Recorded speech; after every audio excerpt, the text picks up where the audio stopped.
Hi everyone, it's Michi Odai. Now I gotta say my second name. More on that later. For those of you coming in, thank you for coming to my stream. Sorry for the wait just now. I hope the audio is doing alright too, and you're not dying. Like if it's not too loud in your ears or something, or like this crackly. There might be a little bit of crackle. I don't know what I can really do with that. So the other day, like we were lining these poses, this pose in particular. There's these poses that I would still want to like line and stuff, but let's try to finish this one first, just with very simple shading and whatnot.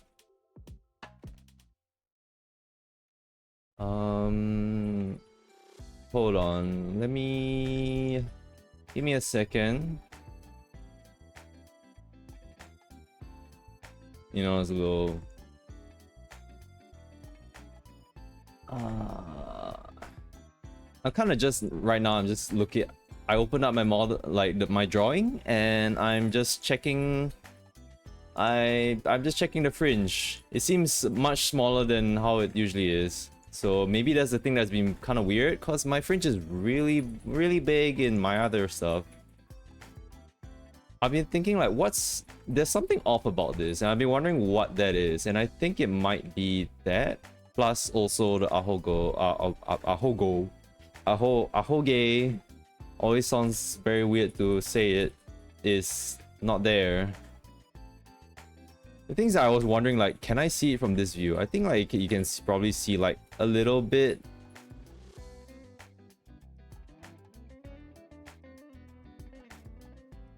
Probably not too much.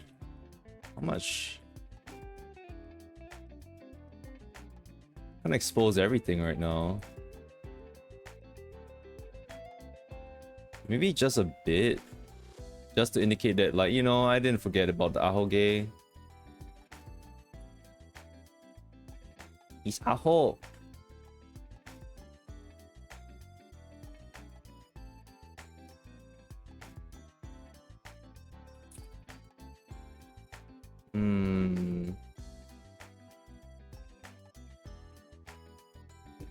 And the thing is, if I did not, I was a lazy fool, and I didn't, like, hey, don't call me aho. Aho. I've been a lazy fool, and I did not really link my YouTube channel to any of my socials or even on Twitch. But now I have, so if you're interested to check out the archives of my previous streams since March this year, the start of March, I have them up on my YouTube. You can find me at michiodai31. That's my YouTube channel name. Yes, I might just leave it as an archive channel until I maybe have some time, or I pick up video editing just to create clips and stuff.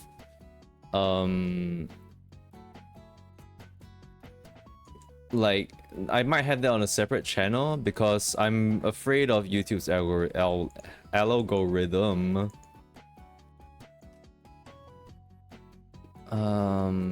Yeah. Actually, so yeah, okay, you guys know where to find my archives now. Okay, just find my YouTube channel. You can subscribe to it. I'm not too bothered by it. You can subscribe to it, but I mean, I'm not really going to be active there. The only activity there is just to upload archives of my Twitch streams. If you follow me, give me a like. Oh, I mean, maybe you can give a like on the YouTube videos. You can't really give a like on Twitch. If you give me a follow on Twitch, subscribe to me. Well, I mean, is there no, there's a Twitch subscription, but it's a paid one, which I don't really have yet, because I don't have the rank yet. I'm not that rank yet. I need to get there. So please, just by the follows and the views, that would be really good. That would be greatly appreciated. Thank you so much. But yeah.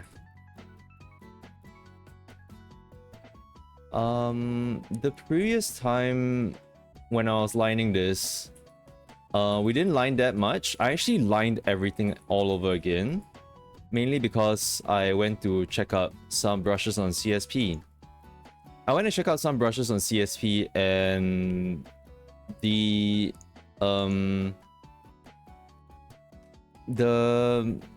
final decision for me was to end up not really using those brushes, because I kind of just remembered like, wait, maybe I should reference like some Japanese anime, how they do, because I want to animate this. And I was thinking like, when I was like lining it the previous stream,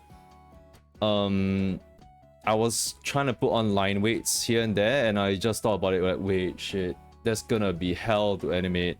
Like, you're gonna see the lines popping in and out and stuff, like, especially if like it's a very still image. It's gonna get kind of messy. So I'm following the Japanese animators, and usually they have very, for the most part, they do have very same line thickness throughout their drawing. They do have some parts where they do have some line weights.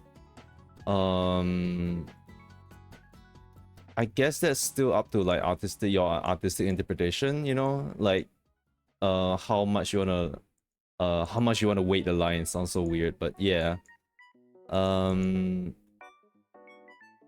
I think this was one of the CSP pens that I had, and I tried it, and I think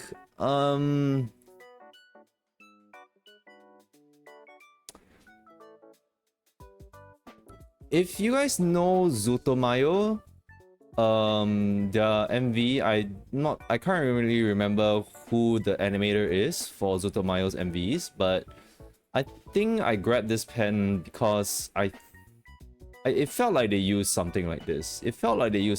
But I lined my stuff, and I just, it doesn't look good. It looks so, it looks like a kid drew this, and it's so yaggy. I don't know. That one, I feel like it takes you need to really know the style you're using specific to this pen. Otherwise, yeah, I mean, I'd have to try a different sort of lining style if I want to use this pen for animating. Yep. Actually, I don't need this layer anymore. Neither do I need this. I have a scarf layer, main layer, and a hair layer. Okay. Yeah, so I think the main one I was looking at was trigger. I was actually looking at, I mean, in the very first place, I think when I created myself, I did have in mind, what was it? I kind of, this is gonna sound kind of cringe, but I did kind of think of I did think of Kill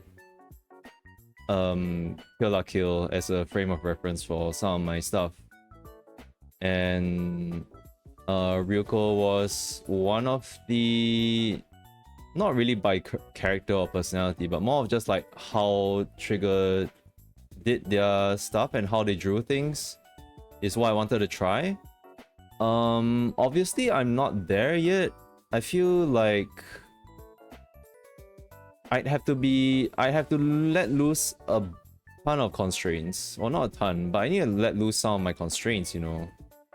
Sometimes when they draw characters in their animations, they are not on model, and the things that I've been trained to draw on model, they would change up the characters' faces and stuff just to fit this one shot, and like just for the mood that it creates.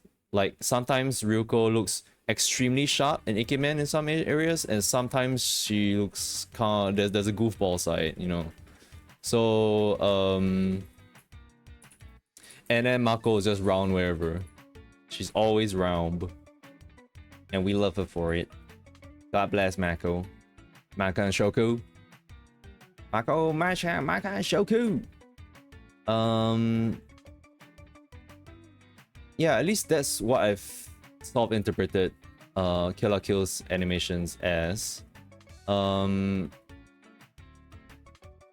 I can only sort of imagine my mind, but it takes some time, like, for me to figure out how to how I can use that for I mean, use that kind of animation style, you know, that kind of poppy animation style. It's really wild. I really have no idea how they think up of it. They have to just draw things extremely messily.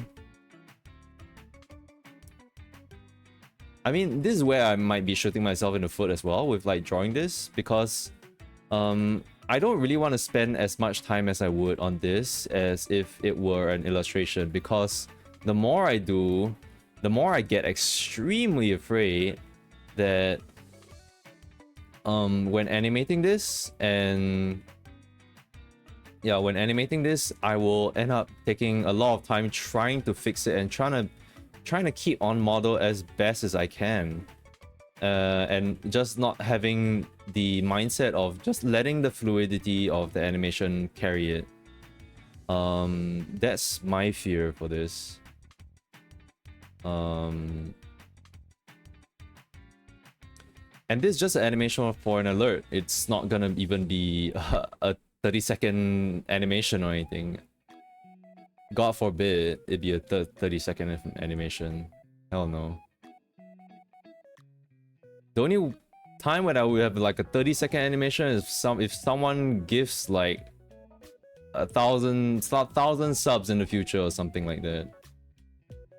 Then holy crap, you deserve deploying the 30-second animation, and I would have to create a 30-second animation.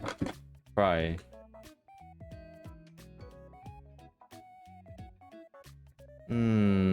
So I'm just sticking with just the normal line weights. I'm trying my best. I could have actually done this. Actually, like, also, like, what sucks is that I'm not doing this on a vector layer. If I had it on a vector layer, it would be easier for me in the long run, especially if I want to adjust some lines. I can transform. I can like use curves, like continuous curve tools to like create it. That's what we used to do. That's what we used to do in school.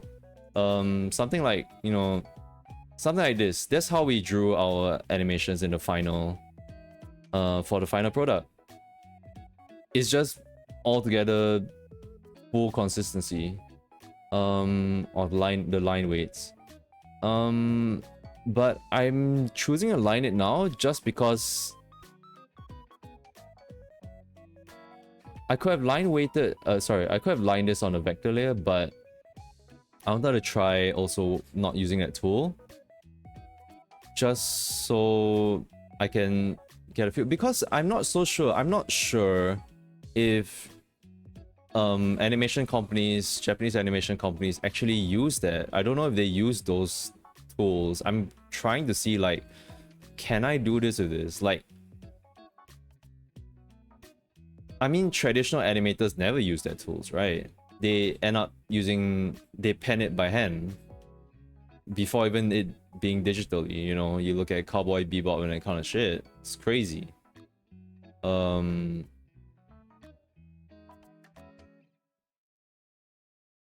Is that big enough? Do you think my hair is big enough? My fringe? Can I kill someone with that fringe? Just, yeah, stabbing. Stabbing.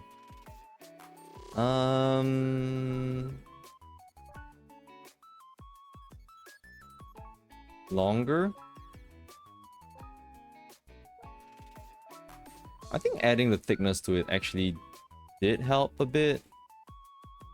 Usually it's also because you can see my fringe is kind of breaking my silhouette, but right here it's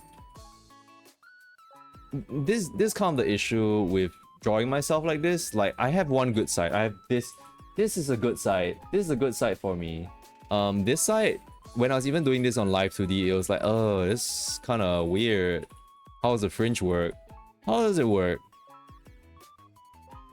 I'm not telling you how it works. Some alien voodoo magic, that's what it is. Yeah, that's the one thing. So right now, what's interesting is that I chose this pose and I chose this angle because I wanted to try to see like, okay, what the hell is going on with my angle here? And also, I didn't really try it, but you can try it now. Can you do this pose? Are you able to turn your head back this far?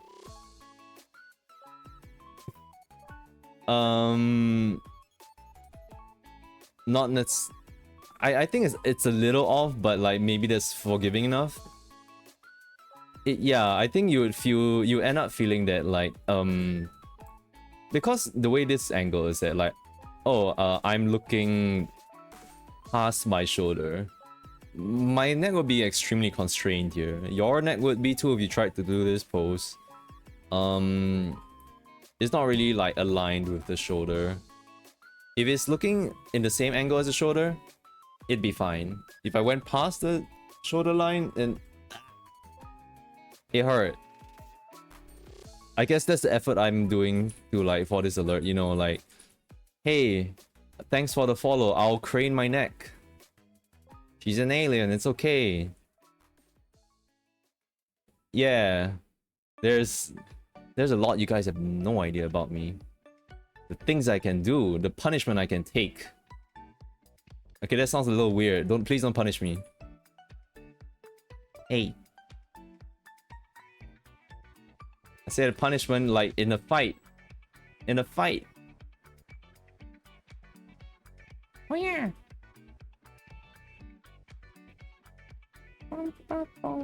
Also, it's a song. Hey. Get out of here, Cyrix. You piece of shit. Go celebrate Velfor's birthday.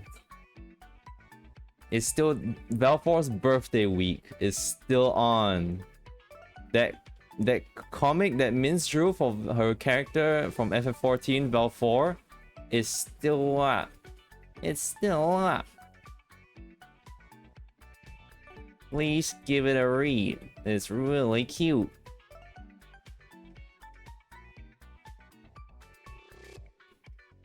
Also, I hope you guys can hear me burps.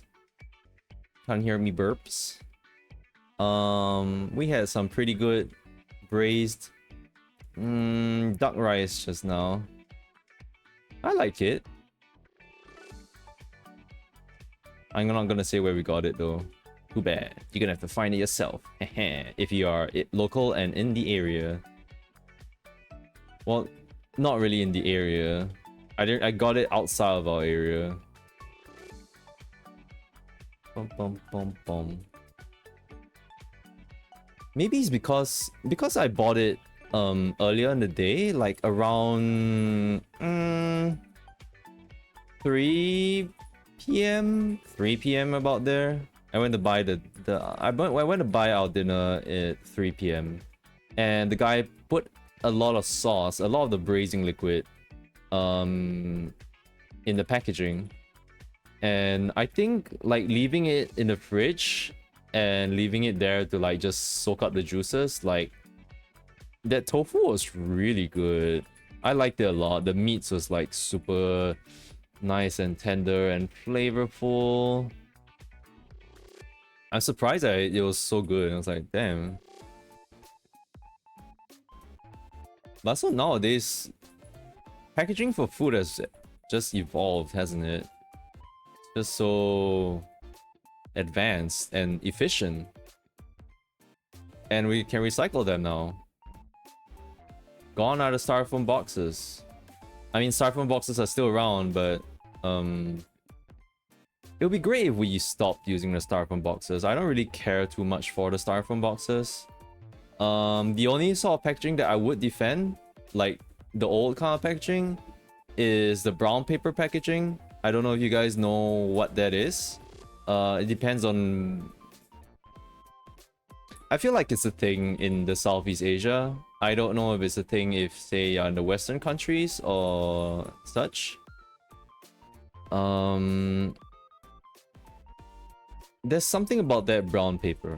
There's something about that brown paper that seems to enhance the flavor of the food. Or you just know that the food that's in it is going to be better than one that's in a styrofoam, you know.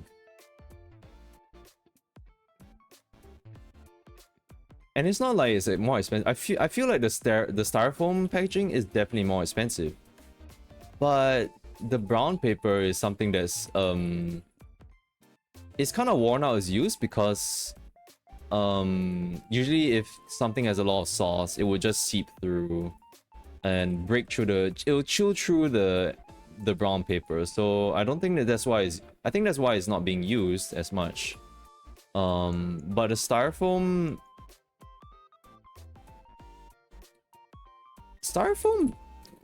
sometimes, depending on what's been packaged, it has a smell to the food. It adds a smell to the food, which I don't really like.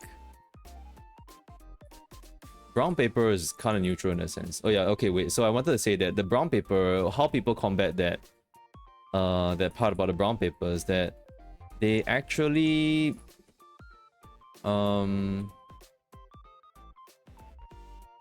sorry, gotta scratch my back. They actually put a layer of plastic, which is not recyclable, but it's just a sheet of plastic, and they put stuff like curry rice on it, and it manages to hold out. Yeah. So that's the good part about it. The advancement is just adapting, you know.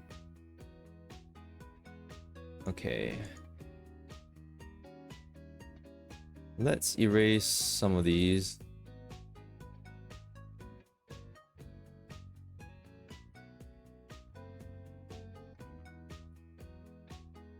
Okay.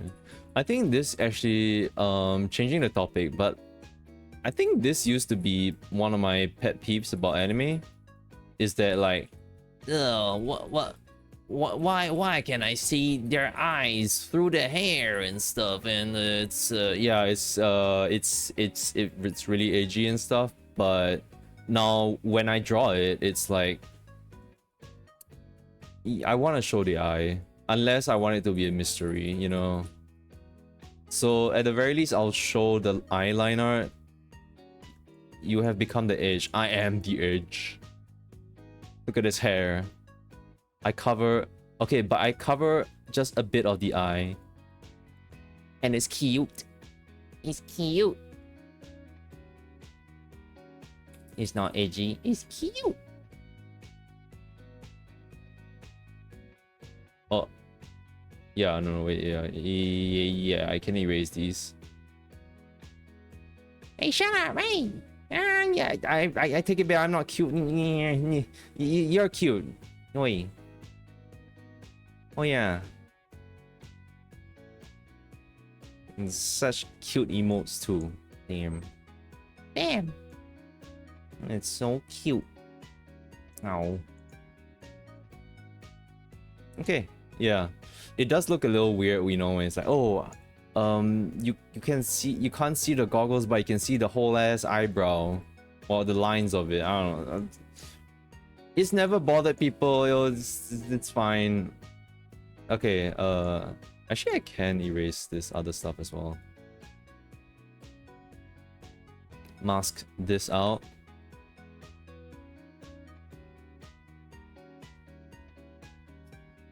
Okay. Besides food, the reason I was out today was that I had to do a medical checkup. And the thing is that, like, I went to this really new polyclinic. Yeah, polyclinic, not hospital, polyclinic. And it's really shiny and new. I think I just like, sometimes I'll just like walk down the stairs and it's like their stairwells, like it feels so grand. Question mark? It's just so freaking spanking new. Everything's so clean. And that's when I was like being scanned by this high-tech stuff. It was like, oh wow, this is like this equipment is so fresh. It like, ooh, it's so clean and new. Wow. It's so like, you know how hospitals are sterile, but it's for this one it's sterile, but there's this kind of minimalistic style to everything in the interior and stuff, and they use a lot of wood actually in some parts, so it looks really nice. Like usually with sterile hospital environments it would look like what's that, they would use ceramic really hard but rough plastic. I can't remember. I don't even know what it's actually called, but the I don't know, it's just very sterile plastic, but like they kept it a little organic feeling. At this, like, I think I was looking at the stairs and they had this really nice let me try to draw it out. I can draw it out. Like, so the stairs, right? And then there'll be the lights at the stairs. And there'll just be this like thin slit, which is the light. And then the thing is that it's not just a straight light. It doesn't shine like, oh yeah, it just shines like it. For some reason, like, I think they have a like a LED light here or something, and it just points downwards. So it will just shine down right here on the stairs, and it's so nice. I'm like, wow, that's really smart. Whoever did their architecture and interior designing is really good. I was just like looking at the entire polyclinic. I was like, wow, it's so cool and nice. Wow, that's where our tax money's going. At the very least, the healthcare in this country is tops. I just realized I've kind of got something. Okay, so the thing about my back is that I have no idea what's going on. And I still don't know what's going on. Even from what I drew here. I'm just gonna draw a little circle thing. So that it's, you guys don't have to think so much about it. It's literally nothing. Please don't ask me what that is. It's a circle thing.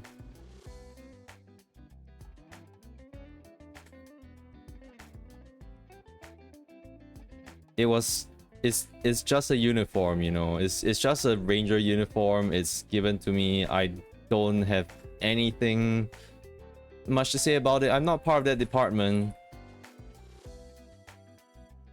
I didn't pick out this armor for fashion, you know. I guess if you think that I look good in it, then that's really good. You should give the people who produce these kind of armors a raise. Subscribe to their Patreon or something. It's me, I designed the suit.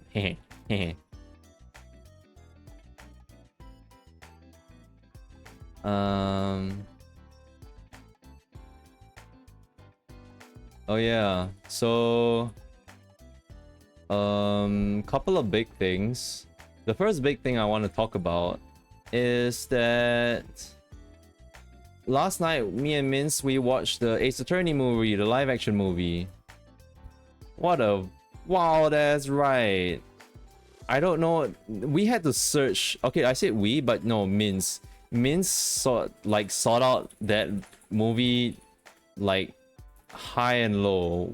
She could not find it in so many places.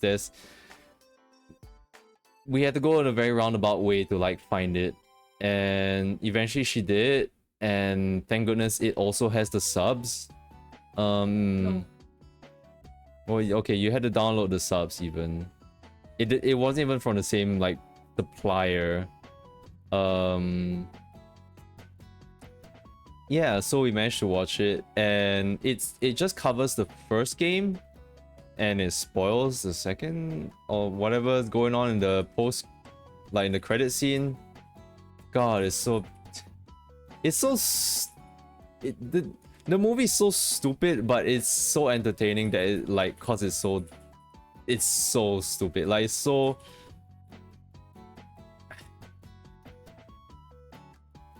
like, you know how the Last Airbender live action, the first movie, it felt like extremely tone deaf and it took itself so seriously and stuff.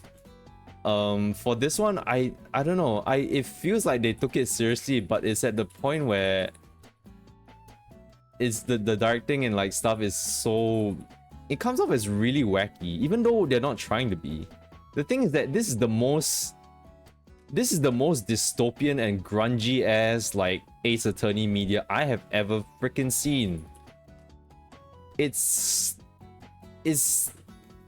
crazy. It's so nihilistic and shit. It's like, I don't like, you know, if you've seen, I haven't watched it. I mean, I'm not gonna ever watch it, but the Shingeki no Kyojin like live action was also kind of like that. You know how it's supposed to be like, it's supposed to be dark, you know, but it's dark in story. It's not really dark in the visuals per se, but the live action is literally dark and grungy as heck. Which is live action, I suppose. But it's like the atmosphere that you get from like looking at the Ace Attorney live action movie is, it's the colors are not anywhere as poppy and like saturated as, like, if you put Regina in the live action like Ace Attorney movie, she would like lose 90% of her shininess and Kira-ness.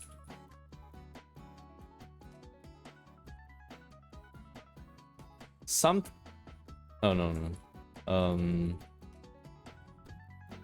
I just don't know, like, if they have the budget for some of their stuff or not. It's very difficult to tell. It's extremely difficult to tell. Sometimes they'd have like this, the courtroom set in the Ace Attorney live action is so over the top. It's so cool, but it feels like when it was directed, right, it felt like the director just wanted one take and that's it for a lot of things. A lot of things was done in one shot, and they just, I wouldn't say they try to put as many cameras as they put around as well. It feels like the most is that they have like, for each scene they would have 2 cameras per se.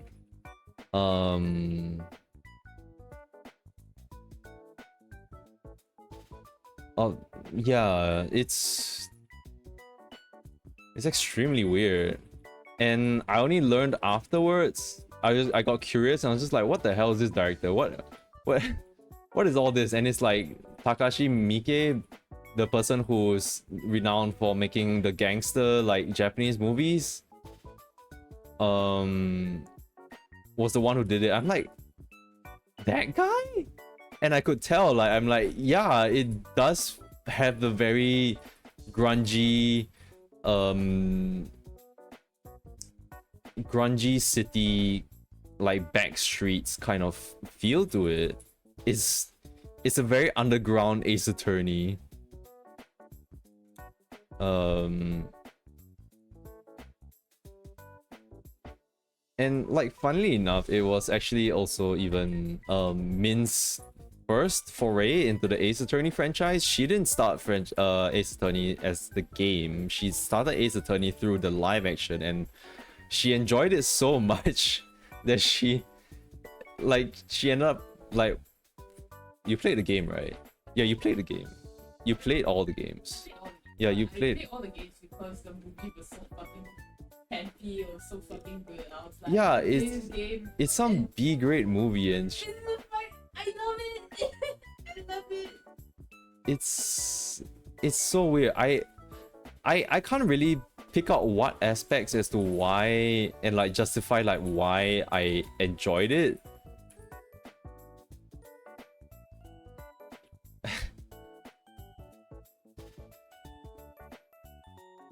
like they would have some crazy things where they'll change like, oh, they'll censor these some things and then they won't censor some other things. I'm like, why? What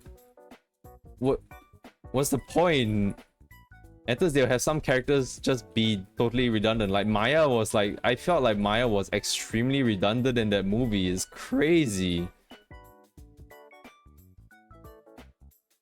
I know like maybe it's a joke cause like, oh, Maya gets like captured and all that, and like she ends up not really doing anything much in the game sometimes, but I feel like in the movie I really have no idea why she's there except to like and what's more, she looks super alien. I can't take it. Like when she had the fur, she was carrying this fur coat around with her wherever she went. Maybe it's because they were filming in the winter, I don't know, but it's so funny. It's like, why would you choose, what is the choices for these? And like the acting, and they will have like monologues, like really long monologues, like, and very weird cuts. We saw the back of Phoenix's head a lot. It's extremely weird. I don't know why and they will have like a very key moment. I'm trying not to spoil the story just in case anyone hasn't played the first game or don't know how the first game plays.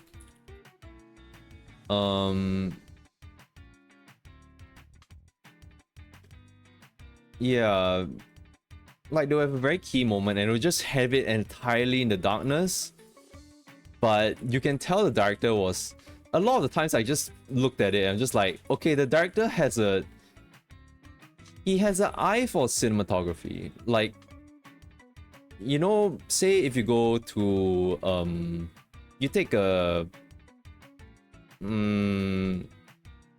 or you listen to a photography lesson, you know, and the person will tell you, oh, there are these ways you can make your shots more interesting. You can do it against the light, and that is, you will see just the silhouette and the high contrast of their profiles against the light. Their profiles are entirely in the dark, and that is, you can see them on against the light in high contrast, and it's like, oh, it's really artistic. And that is, you have some parts where like, oh, you can shoot a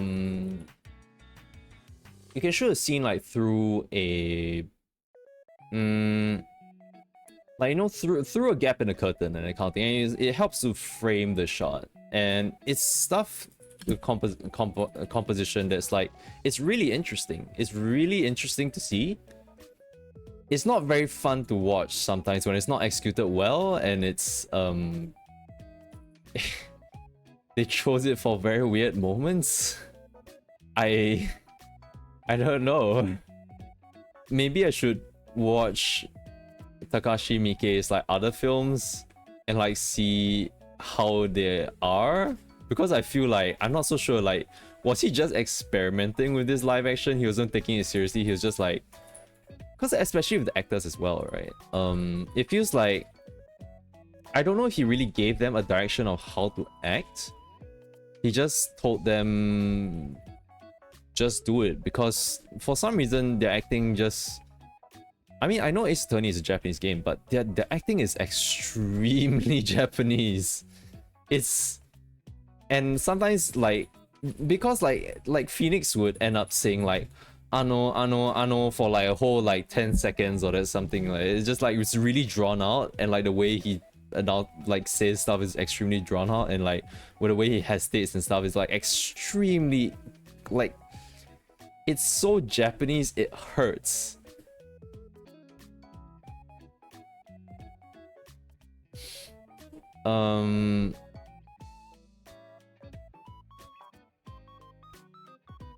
Yeah, I can't really.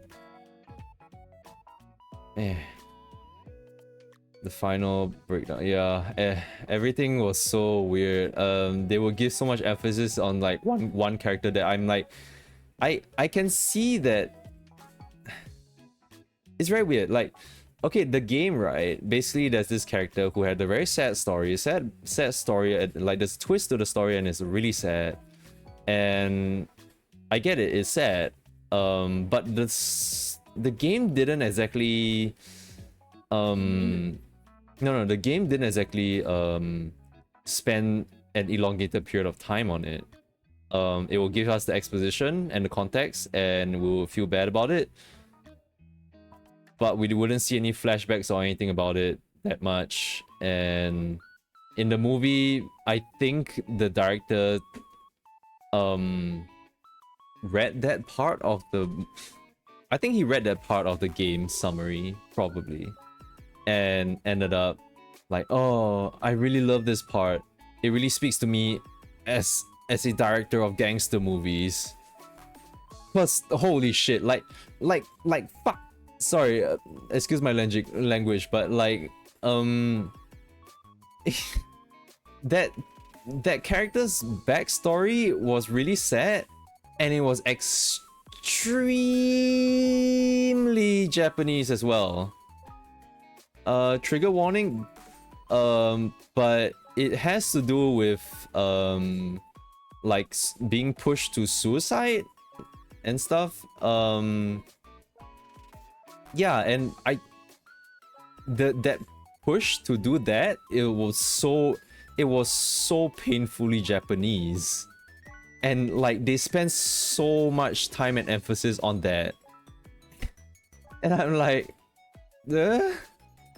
why is, like, they literally dedicated like 10 minutes to it. It's so long, and like other cases had to die, and like sometimes the cases will go by, like the cases that were picked were basically the last, like, final case and the second case. Was the second case? Yeah, second case, I believe. There was a bit of the first case. Yeah, there was a bit of the first case. But the first case was more just joke and shit. And a character setup, I suppose. But yeah, for these few cases, like pretty much only two cases were used. And I felt that they went through so much of the... I mean, it kind of works because the movie didn't show us that much of the investigations as well.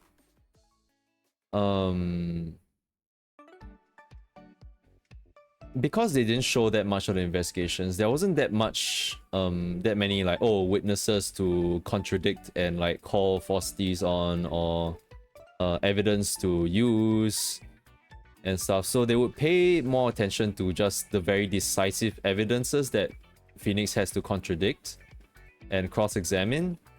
And so sometimes cases can be solved like in the game, the final case was really long, and in this one it's pretty short. I would say it's more drawn out because of that one twist. Honestly, it's literally all just because of that one twist.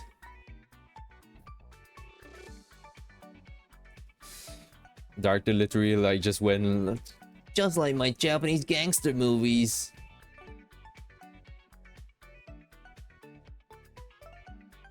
I was gonna say like, oh, get him to like do Tokyo Revengers or something, but there's already a live action Tokyo Revengers. He might not do a good job of Tokyo Revengers. I mean, I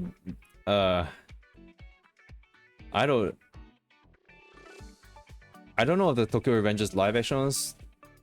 Well, we only watched the anime on Netflix. We didn't read the manga. I don't know if I would actually continue watching or reading it. But yeah, I don't know if the live action is good.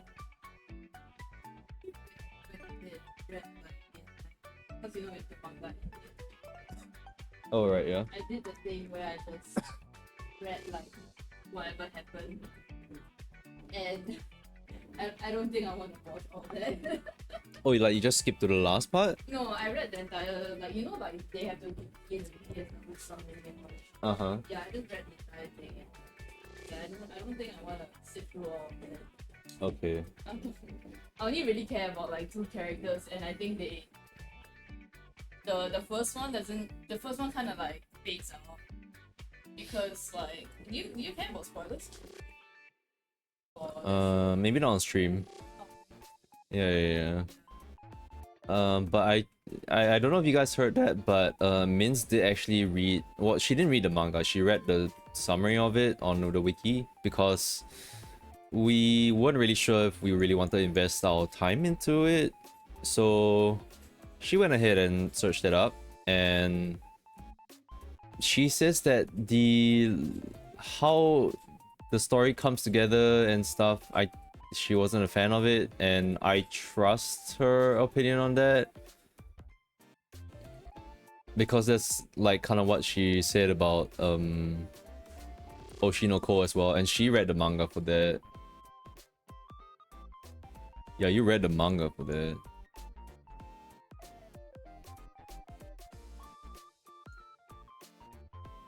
This feels off. I think my perspective is wrong.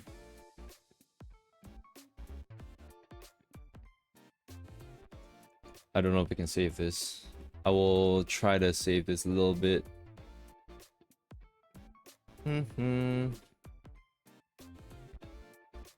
Yep. If there's anything else I can remember about like the live action movie, I'll think about it. But I mean, the more I think about it, the more, like, I wouldn't say it's a bad movie. It's not a bad movie. It did what it could, and it's his own rendition of it. And I think it's good enough. I don't think it's as tonally deaf as The Last Airbender, like live action mumbo jumbos.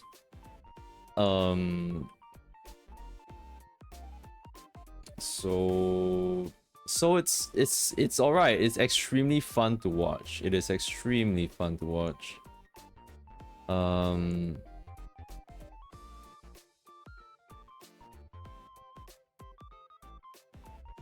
Give me a sec. I'm trying to figure this out. Can I save this?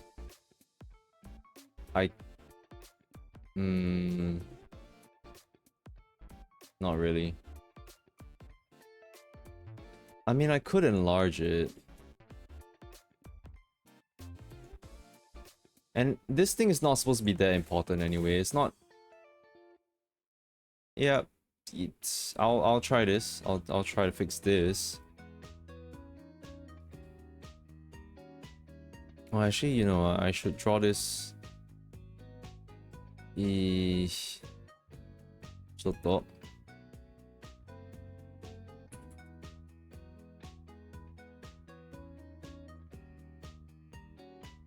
Yeah, now the lines are a little bit different. This is what happens when you redraw, you transform tool this shit. Oh, okay.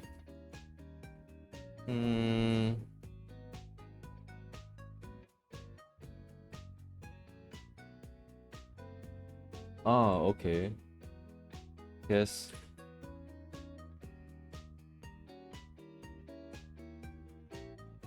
Sorry, I was letting out some burpers.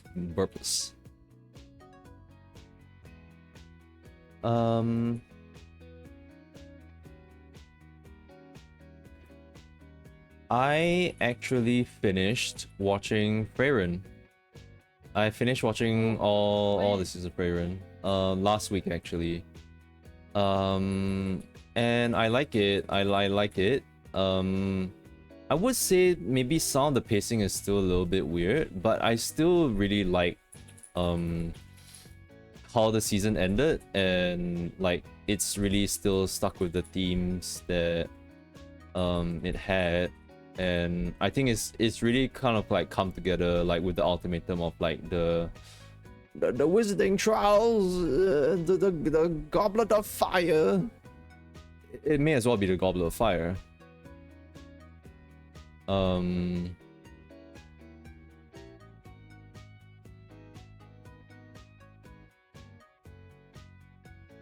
I think, how should I sort of talk about this? I'm not gonna talk about Freyren spoilers. I'll just talk about the themes, and I hope that doesn't really spoil anyone, but I think that the themes, that at least how I interpreted it was that after, I think, like, Freyren really didn't really have much of a goal until, like, there's, like, the story of Freyren is literally about Freyren just trying to have something of a goal of, like, following the footsteps of Himmel, you know, after he has died and stuff, you know, and the party has all gotten old and everyone's like broken up and stuff, and things have changed. A lot of stuff has changed. I think, like, what I liked about it was actually seeing those changes. Sorry, give me a second.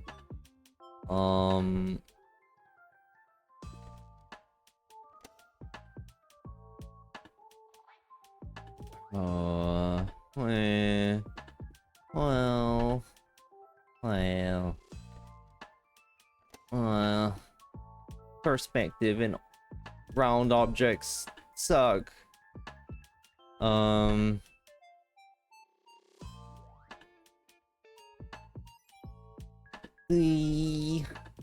sorry.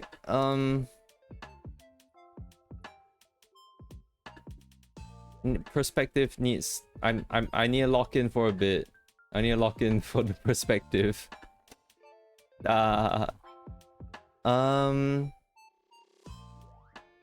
Yeah, Freyren's story, I think what I liked about it is that, like, you can, I mean, the reason why it got a lot of interest also is that it was like a kind of an interesting story. It's basically telling the story of, like, oh, how is the world like after the big evil has been defeated and the heroes are gone and that kind of thing, and you follow the elf, the one remaining member, not the remaining member, but one of the remaining members of the heroes team. And I think that was really special. And the themes that they had, that at least I interpreted was kind of just enjoying, just trying to find enjoyment in things, you know. I think it's kind of Freyren just changing her outlook on life and learning from, like, taking the stuff that Himmel has said and, like, all the other party members has said, like, more seriously, like, put more consideration into them, because before that she didn't really have much of a goal. It was just, the goal was just defeat the evil, and that's what she did. And now she's a little aimless. She has a goal now in this story, but it's also, she's basically paying more attention to the journey rather than just the goal, and it's nice to see that. And the small stuff, like her collecting spells, even the most mundane spells, and, like, she finds joy in that. And I don't think, if I'm not wrong, that's not what she wants, like, she was aiming for back then. Like, back then, like 50 years ago, that kind of thing, while she was still traveling the world with Himmel. I think it's that she finds all this enjoyment in all these neat things, and how the simplest things and the most insignificant things can, like, if you pay attention to them, then you will find more to them that meets the eye. and I think it's very prevalent throughout the entire story, even with the Goblet of Fire's trial stuff.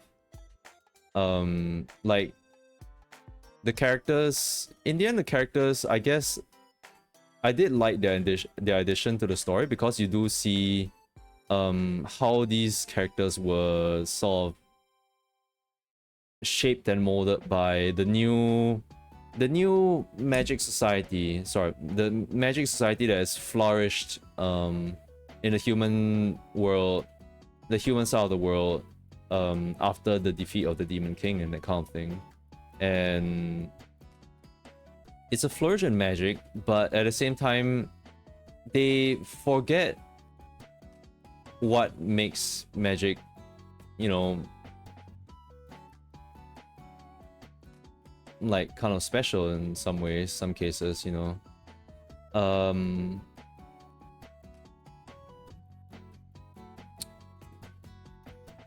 I don't want to bring it up to this. I mean, I didn't really think about it until I just said it just now, but it just sounds a little bit like the generative stuff and the actual traditional stuff. Yeah, it's caring so much about the end product and the end results, and just getting results. The results justify the means no matter what. And people just forget about those things. Forget what makes the process special and what it means to do it painstakingly, you know? I mean, it might be painful, it's tiresome, but it's literally like the thought that counts is like something that's like it really, it's not empty words, you know? And I think Farron like captured that, and I was kind of thinking, because I kept thinking, I was a little critical, you know. I kept being quite critical after noticing some pacing issues with the story. Basically, kind of where Min stopped watching as well, and I continued with more scrutiny, and I think that like there are some parts where it's a little iffy, but besides that, I do end up enjoying the entire story and the characters and like what they did. There's some like, say, like I think if you like I mean, say it's not a spoiler, but like if you like Stark and stuff, Name right, Stark. shit Tark, so Shu Takami, right? Like he's in Farron, but because Shu Takami is a warrior and a physical class, like he's a Unga Bunga, they like the story is like, oh, Farron and Fur needs to do this Goblet of Fire thing. No Unga Bungas allowed. And it's like, oh. You know what? He should have been the one that was kidnapped and put into the under the sea, that Goblet of Fire trial, and there's like Fern would have to like rescue him, you know. Yeah. Shitarka. Shitarka.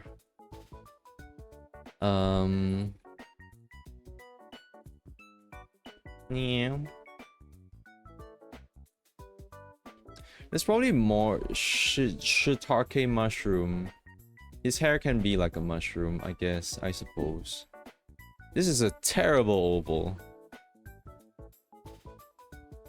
But I'm losing the amount of fucks to give. Well, I'm supposed to be rendering this. It's already 10:30. It's been an hour.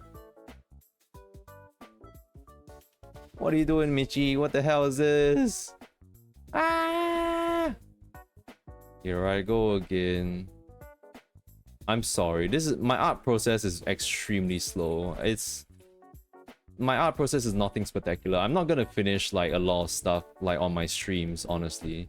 That's why my stream thumbnails are always gonna be like, oh yeah, it's almost the same thing every single time. Shrooms.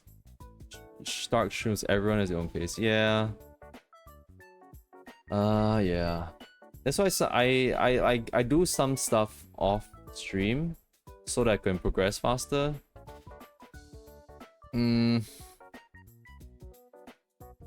It's just that I feel like every time when I draw, sorry for all my mouth clicky noises. Every time when I draw, it seems that I'm experimenting every single time. I can't just get it right, even though I'm like, okay, yeah, I'm gonna go with this thought immediately, and like how I made this. Like, I think every drawing has been just experimenting, and like I don't even want to experiment. At this time, I'm just like, you know, I just want to come on the drawing. Stop fumbling and shit. Oh my god. And that's how I have so many work in progresses. That's why I'm a whip tuber. You will see me whip. I'll whip so much. It hurts. It hurts to see. Oh my god. Pen, fucking pen. Holy shit. Get out of here, Siren. I swear. I didn't graduate with this kind of perspective. I mean, honestly, this is the worst. Like, I picked the worst shape with... Like, I can only really do this if I actually had the sketch and did this in the sketch. Then I would know how to do it. I would have like, oh, okay. So this is the line, and then this is the horizontal line. That is, I would sort of like, okay, so this is the radius, and this is, you can box it up, and the good way to do perspectives is boxing things up, and there's drawing the circle within it, and whatever items be within it. That's how you do it. But I'm just impatient, and I just want to get this done, so fucking get this right. Oh my god, why is this so straight? Ah!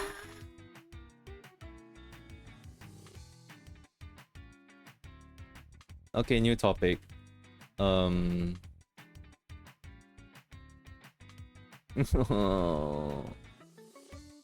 It's not. No, it's so weird.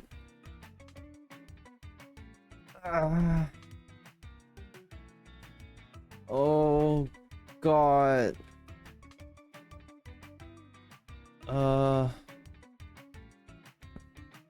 Oh, this stream sucks. Okay, I'm gonna make this stream better by talking about other stuff. Oh yeah, I didn't mention, right? So I was talking about Lil... I almost said Lil La Lil. Kill La Kill earlier. I'm so sad because I used to have it on my... I used to have the files for it. And now I don't.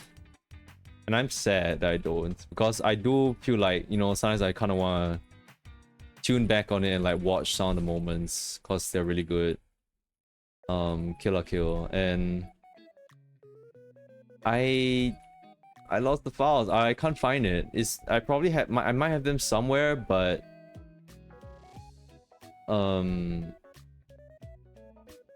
I can't find them.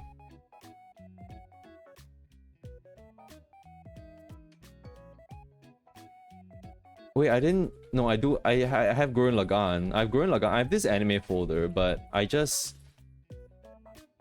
I don't know where I might have misplaced Kill La Kill. Or is it going by a different name in my folders and something? I can't search it up. It's very weird.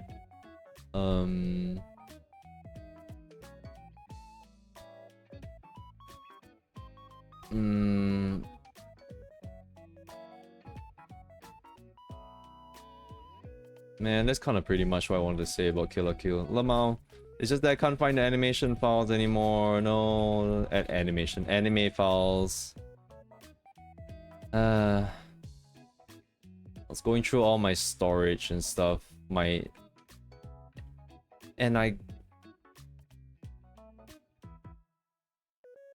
Oh yeah, because I was going through my storage, it went back as far as like where I had my actual original sketch of Michi. At least a scan of it. I don't know where the book, my sketchbook of Michi, like where I had Michi, like myself in. I don't know where it is, but I do have the file for the sketch. Oh, did I copy out of the hard drive? Ah, I don't think I did. Well, it's on my hard drive. And maybe there will be a day when I will want to show it off. I think when I want to show it off, it's not really to show off. They're like, heh, look at this sketch I made of myself back then. Isn't it amazing? It's more like, please don't perceive this sketch. It looks really bad. I look really bad there. That's me back in the 90s or some shit like that. That's not dating myself. I'm just making a joke as like a 90s kind of thing. You know, like that far back. It just feels that old. But I'm not that old. I'm not that old. I know I'm 69 years old, but I'm not that old, I swear. It's like when you find a 13-year-old picture of you, specifically 13 or 14-year-old picture of yourself, or even maybe 16 picture of yourself, and you hope to God no one ever finds that. You have deleted it all from all your socials, and you, like, that's me with my very first sketch of myself. It's something that I would only show if I lose a Batsu. And I don't have any ideas on like having a Batsu for myself anytime soon.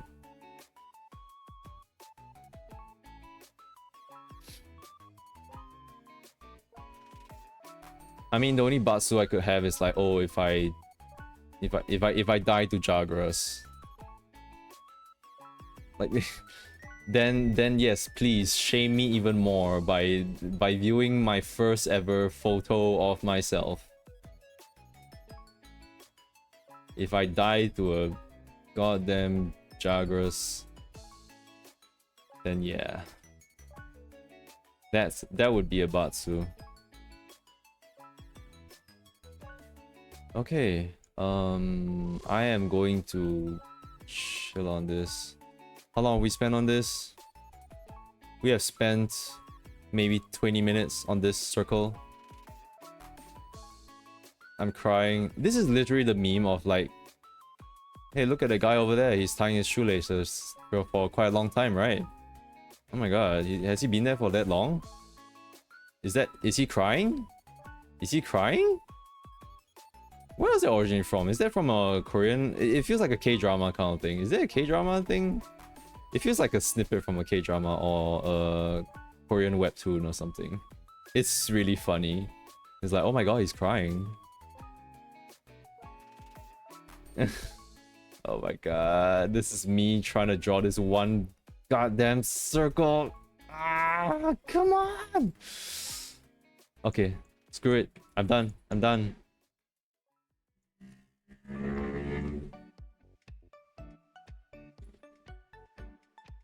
Stupid ass noises outside.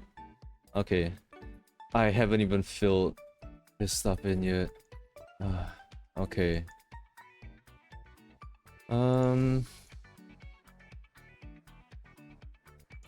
What is this? Oh gosh.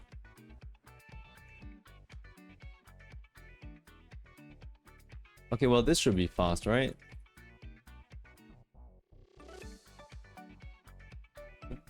Let me see.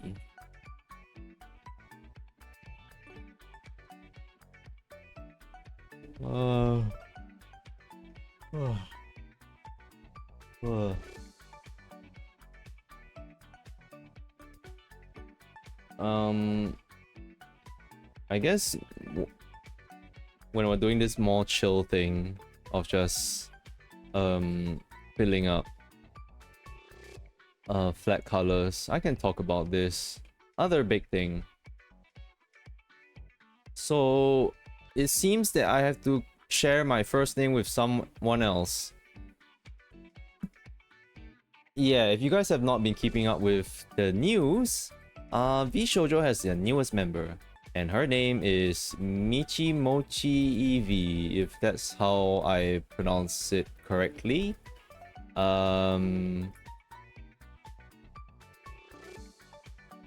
So I share the same name, but I'm not really bummed out about it.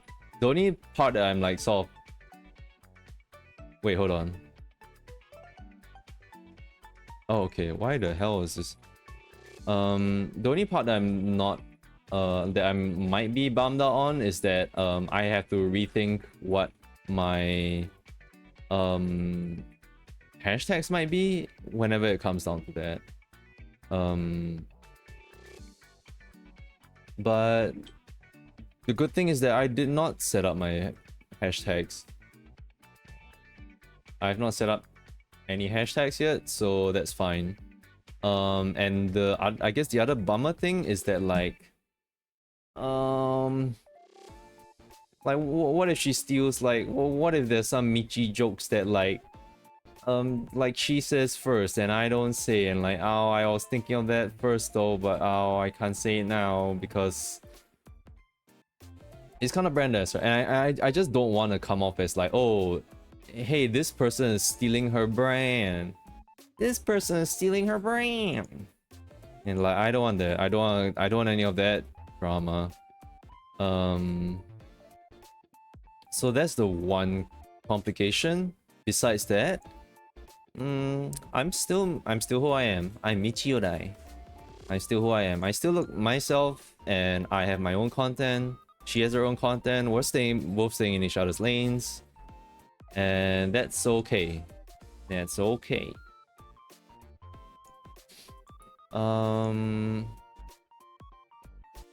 Yeah, the only way that I would sort of get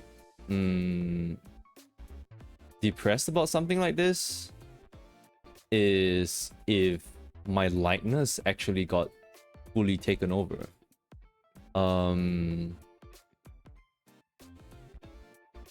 If my likeness got fully taken over and they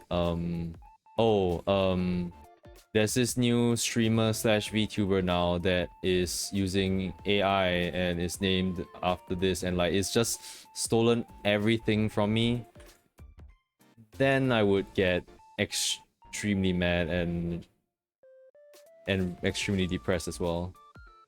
But that's not the case.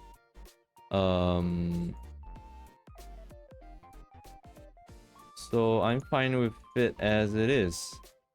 The only thing that I was thinking about when I saw the news was that I kind of regret that maybe I should have put my name and filled up myself in one of those public VTuber databases, those fan-made ones, to sort of, you know, call dibs on this branding, you know, because branding is important. I'm not gonna ever change my name. I hope I wouldn't have to change my name in case some other big name VTuber comes out and it's like, oh, it shares the exact same name and stuff. I would be extremely afraid of that happening. So I could put myself up on a database. The thing is that I didn't want to because I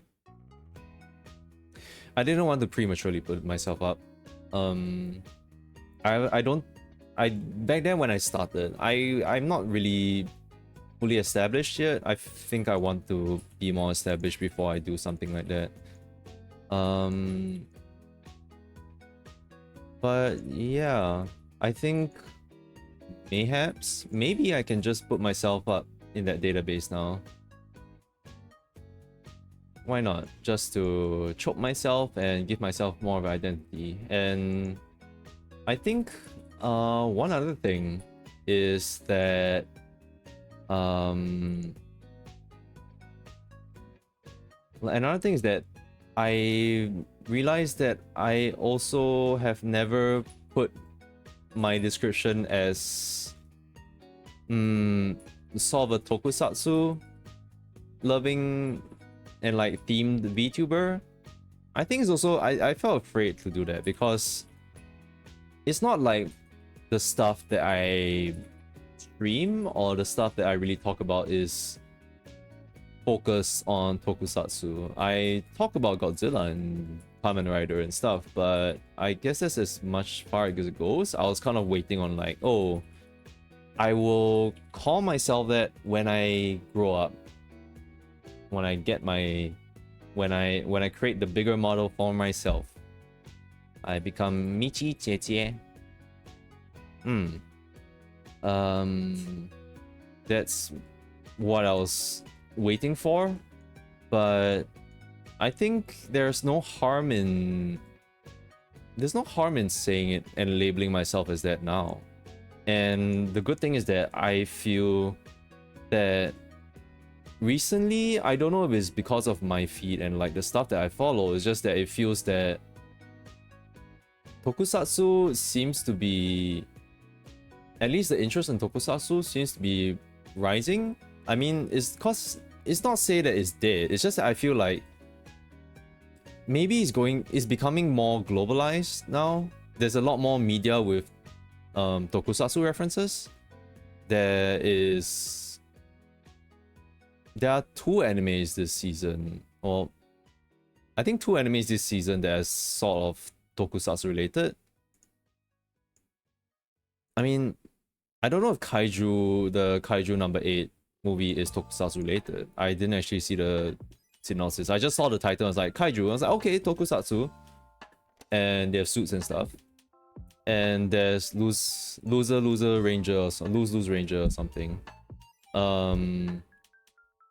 That one is also a tokusatsu anime.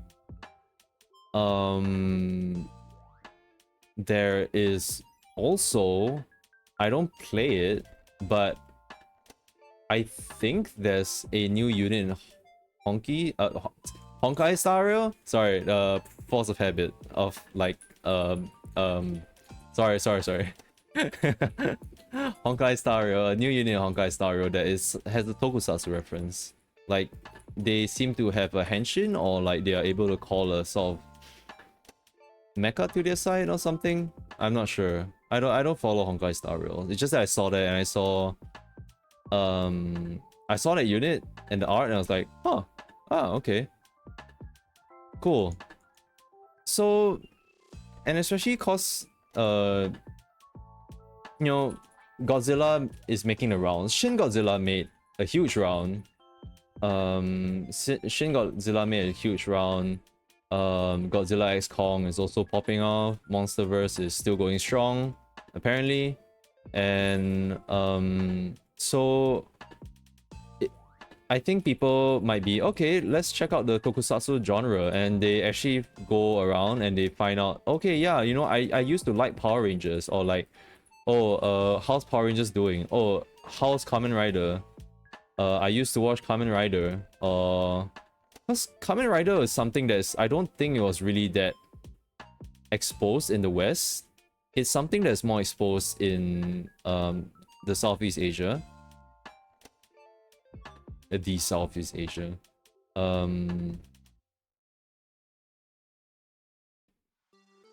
Sorry, give me a second. Yeah, this is a little off. One side of the goggle seems bigger than the other. I don't know what's with that.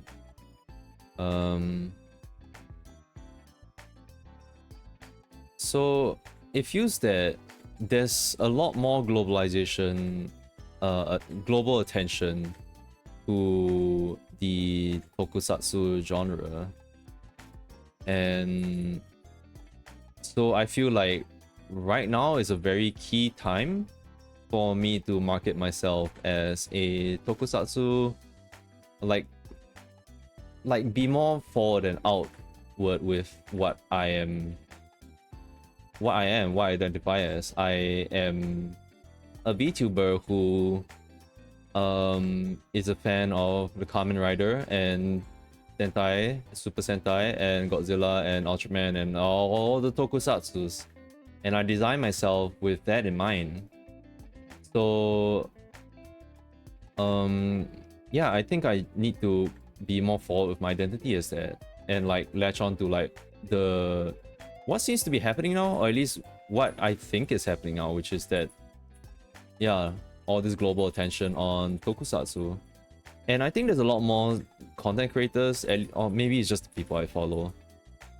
A lot more content creators who are also being like voicing out, they're like, hey, I like tokusatsu, I like Kamen Rider series, I draw like, so like, oh, there's this fan of Kamen Rider series, and like, oh, okay, shit, there's more, like, there's a lot of art of Kamen Rider and like kaijus and stuff now.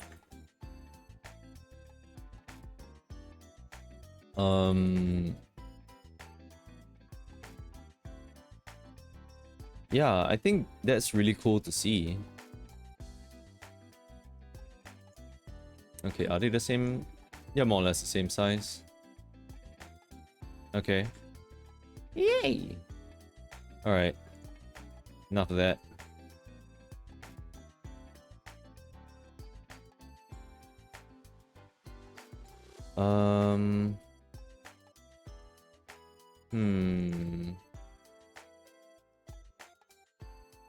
Like to do this. Ah, not that.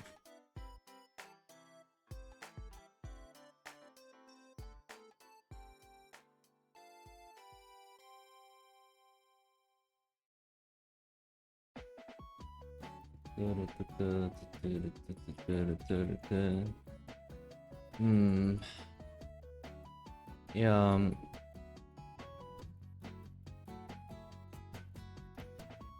I want to find more content creators who like tokusatsu, and maybe I can like be friends with them, and that'll be cool and stuff.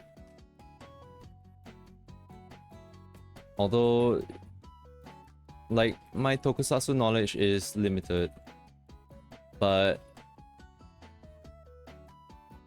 that makes me, so long as I have the interest, that means, you know, I'm a prime candidate for telling me like, hey, you should watch this, you should watch that. I say prime candidate for that, but at the same time, I do have limited time. I might not be able to watch all the Kamen Rider. I haven't watched I haven't really started on, I mean, we started on some new Kamen Rider series, but I haven't really caught up and like watched what I wanted. Yeah.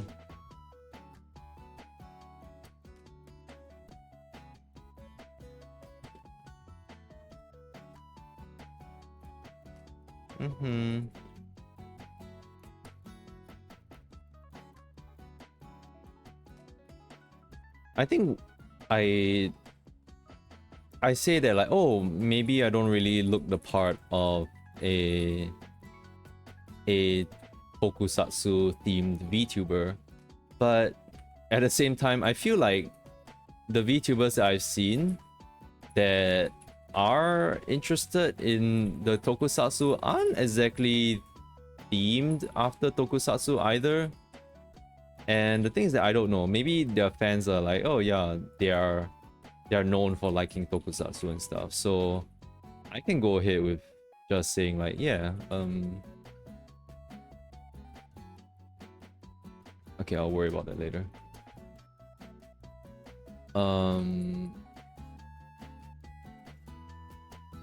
What was I saying?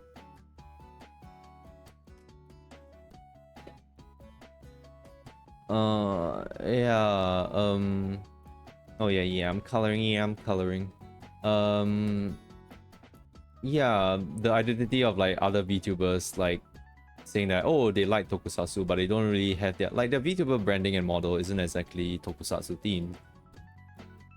So I feel like at the very least, I actually do. I think, I mean, you guys look at me, like, do you think I look like I might be tokusatsu themed? Like, I look like a ranger or some. The only thing that doesn't make me look like a tokusatsu is that you can still see my face. Honestly, that's kind of the only other tokusatsu thing. Maybe you should rig a cool ass mask. I mean, that's on the plans. That's on the plans. That's on the to-do list for when I grow up. And the stuff that I have to draw, be like Ultraman. Yeah, like one of my inspirations is Ultraman actually, and like Ultraman coming to Earth and protecting Earth from the aliens and stuff, and like having the philosophy of like humanity and what humanity's place is in the universe and stuff. And darling, Why don't you use your bucket? what? Are you coloring it manually? Like, Wait,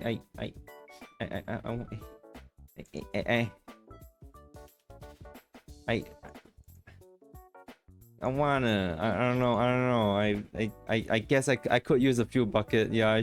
yeah, then you use Because the I pencil tool to go through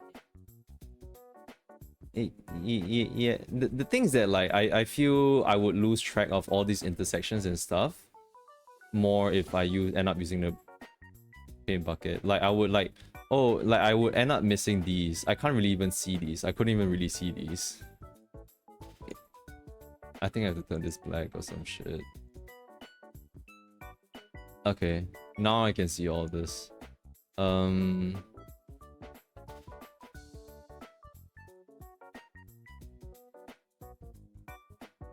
The B.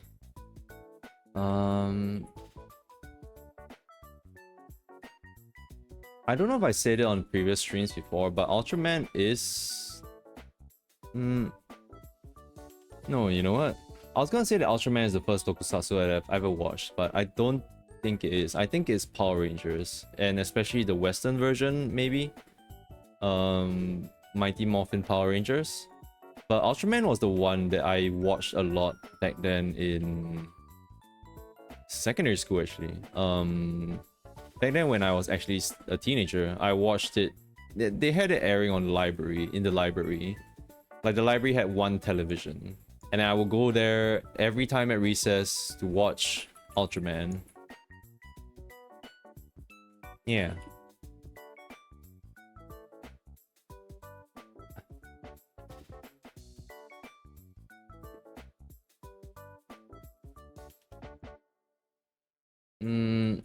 Like when I designed myself, I think originally, I don't know.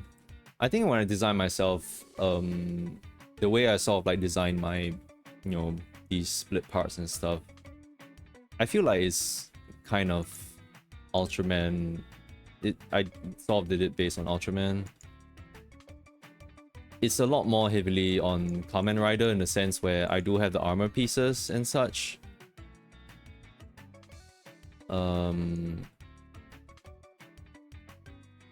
Yeah.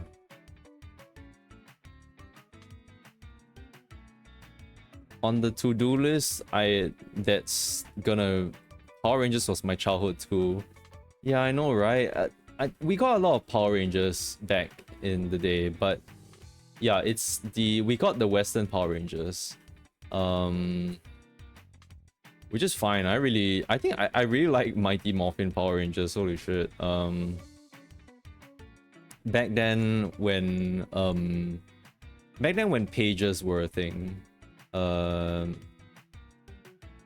like my dad had a pager and it got broken, and so we use that as my henshin device to press some buttons and like pretend that I'm doing it. I'm henshining. Henshining. That's such a weird way to say it. I'm like transforming into a Power Ranger and such. That's me in the childhood. Yeah, the Japanese Super Sentai didn't hit off here. Yeah, I think... Actually, I don't know. Did they ever show Japanese Super Sentai? I can't remember. I feel like the Ultraman that they showed here was Japanese, but it was English dub. I hope you didn't send messages by accident. Oh, no. The pager was broken. There was no battery inside. It was broken and my dad just passed it to me. I was like, yippee!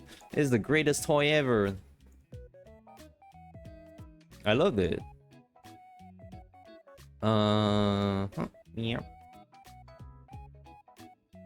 I love that pager. So on the to-do list, I will have to design my device, and my belt. And the kaijus. Kaijus. Yeah. Kaijus.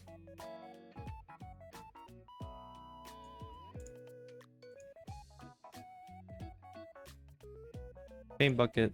Okay. Make sure you cover up those intersections. Whoa, whoa, whoa, whoa, what's going on here? Hey now. You can't be doing that. The hair tips. Hair tips are always the place where all these places to hide.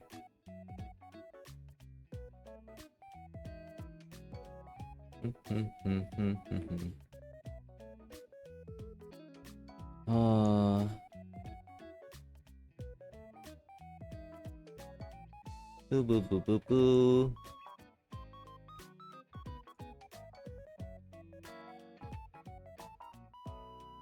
It's 11. Can I finish this in time? Oh god. I can. It's very minimal. It's extremely minimal shading and stuff.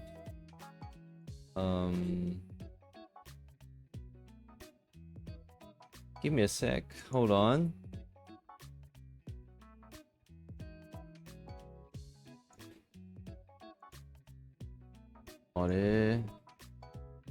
Is that my only 마지대. 마.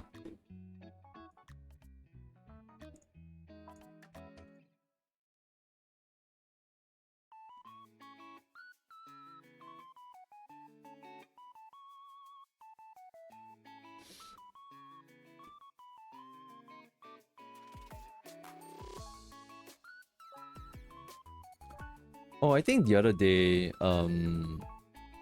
we went to a hospital for a checkup for Mince, and it was a weekend. It was a weekend morning. So it was Saturday morning even, and they actually were showing a Western version of a Power Ranger series, Dino Thunder, I think. I was like, wow, okay. I don't know if there's a current one in Japan, but it's good to see them still going strong, you know, even to this day. And like, I could tell like it's shot like really modern like, and I was like, oh shish. That one Tommy returned. Oh my god, wait, he returned that one? Oh shit. Red Ranger.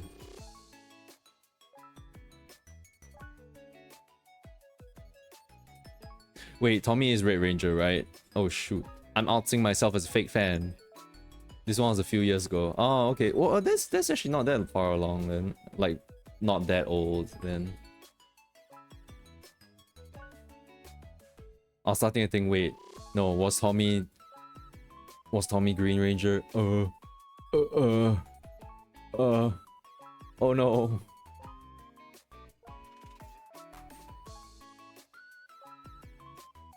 Hold on. Are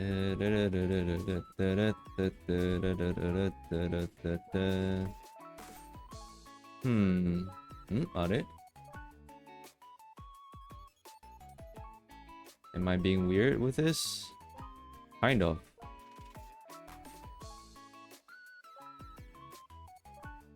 I just realized one thing. Oh, he was green to white to red. Oh, wait, huh? Okay. I didn't know that. I think I didn't watch that far. Hey, is so knowledgeable on everything you like. In Dino Thunder, he became a Black Ranger. Oh, huh.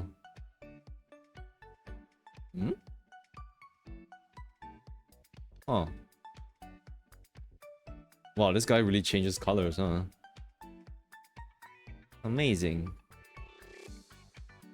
Yeah, I'm outing myself as like a fake fan that I haven't really followed like I had a childhood of it, but I never really followed it that much. I mean, the shows that I was watching was more of just SpongeBob and Nickelodeon stuff. It's where I get my stupid humor from. That's how I grow up.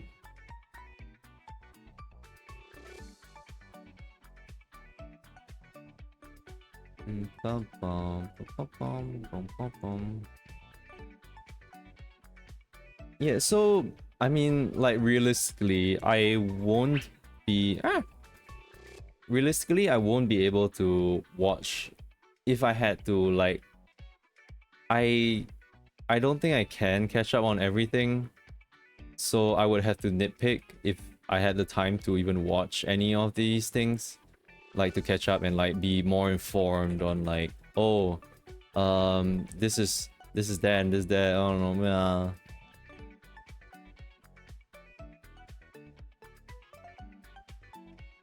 Wait, Power Rangers is your literal childhood. I followed until RPM. I stopped after that. What's RPM?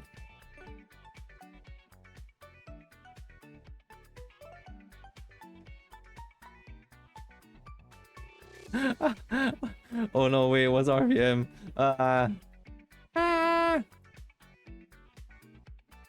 Wait, is that a Power Rangers thing? Like, no, wait, I'm trying to think what. I have such a limited knowledge on like. Oh, it's a season. Okay, right.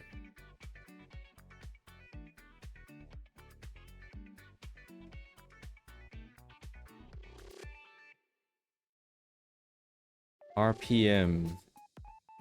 Really pink mushroom. Well, really pink mushroom the series. Revolutions per minute. That sounds like such a Sentai thing. That's such a Sentai name for a series. Good god. Revolutions per minute. Because the series Zords were like vehicles, I think. Oh.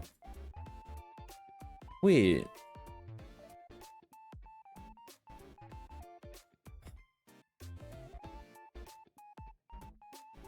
I might have seen them. Hold on, let me search it up. Is that the one? Hold on. Power Rangers revolutions per minute.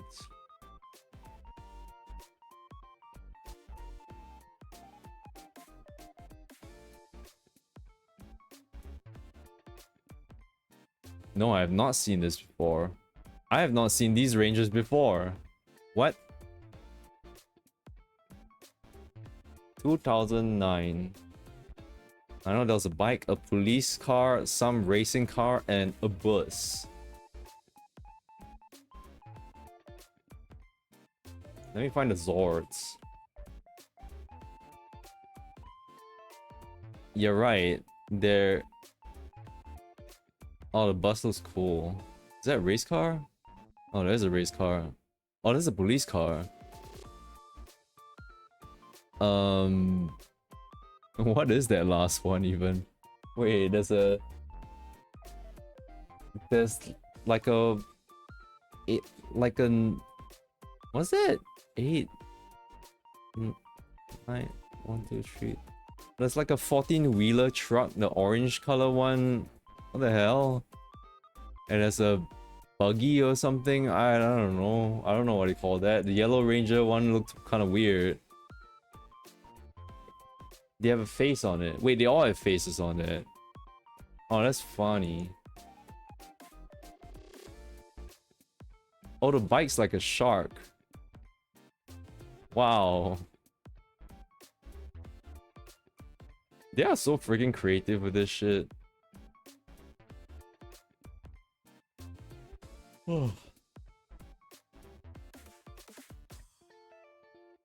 Super Sentai version is quite funny.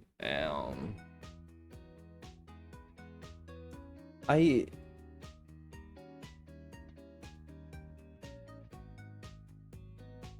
I've never watched a Japanese like Power Rangers, basically Super Sentai version of them before. I don't know how they're like. From some clips that I've seen, it just seems like, you know, it is very Power Rangers-y. It's kind of like wacky, funny, cheesy, and like and stuff. I feel like the Super Sentai ones, at the very least, right? Yeah, it's very exaggerated. The choreography for the Super Sentai fights feels better than the Western ones. I don't know, or maybe it's just the specific ones that I've been seeing is actually like pretty damn good. Like the fight scenes are really good. I remember owning a. I did not own a Megazord of Power Rangers, but I did own a. What do you call that?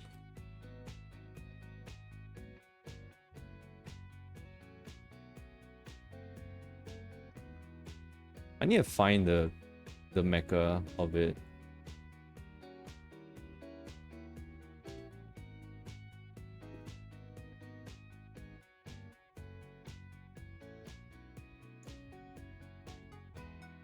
Oh.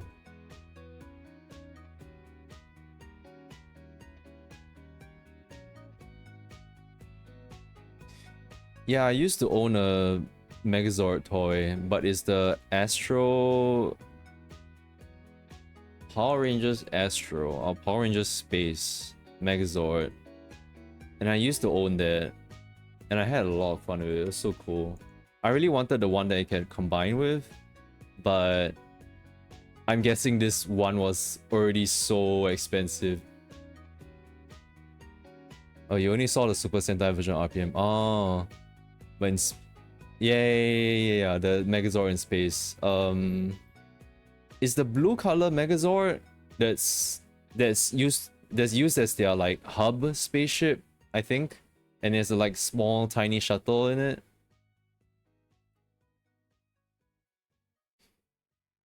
I really like that toy, but now thinking back on it, I'm like, oh my god, how expensive was that toy?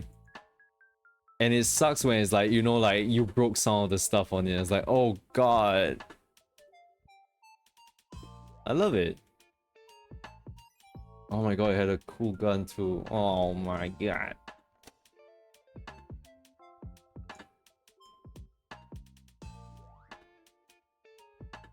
Will Michi ever pilot the Megazord?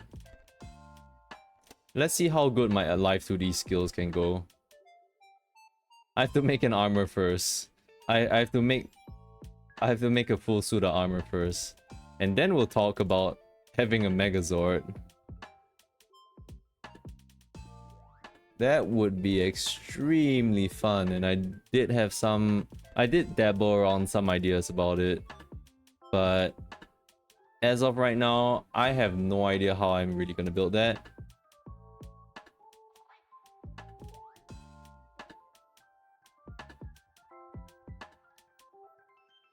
And a lot of times these kind of gimmicks that I might think of is like, they're nice to use as gimmicks.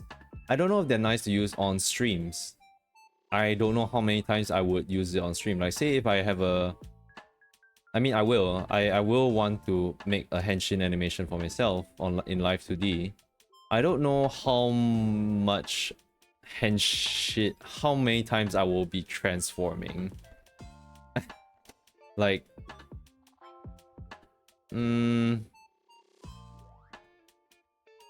like, it might not be necessary for streaming, but it's a fun gimmick, and it's something that I want to do.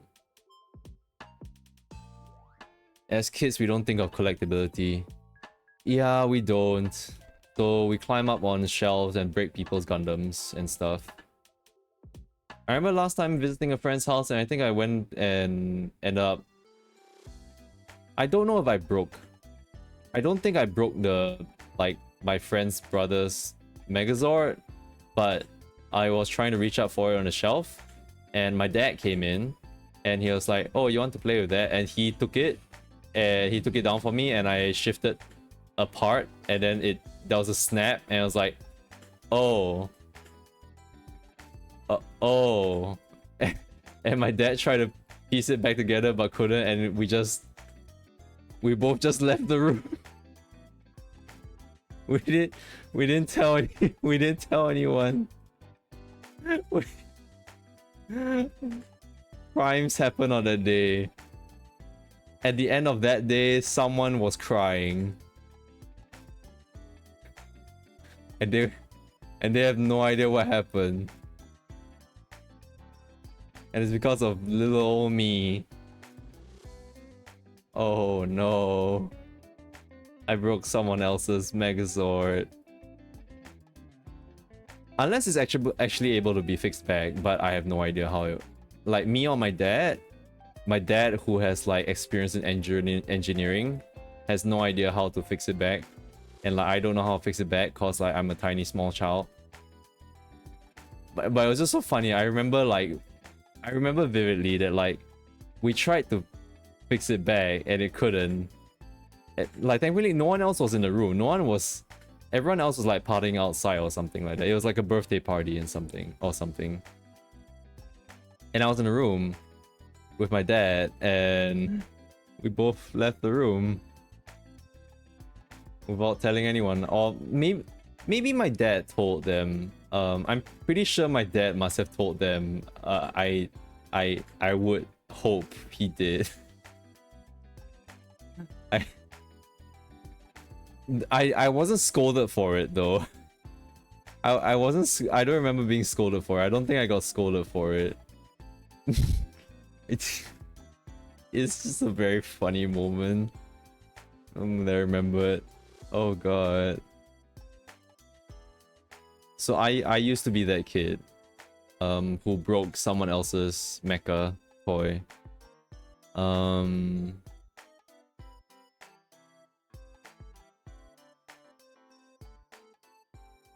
Yeah, we don't think of collectability or the price of things back when we were younger.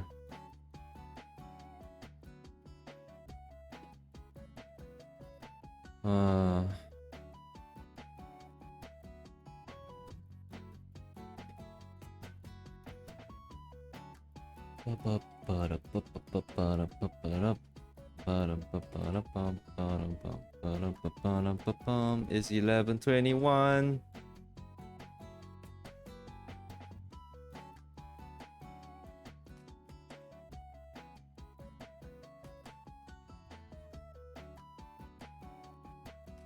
I really want to finish this. I don't know, maybe I might stay up later. This is... No, it's too small. Yeah, the line should be bigger.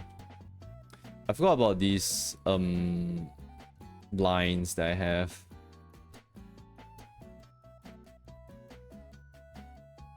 Oh, I hate that I'm not fast enough. Ag. I'm forgetting stuff here and there. It's okay. We can do it. Or I can do it. If you guys have to go off to sleep, you guys can just do it. Don't wait up for me. I'll have this finished and I'll post it up on Twitter today. It will be tomorrow by the time I'm done with this if I get past midnight.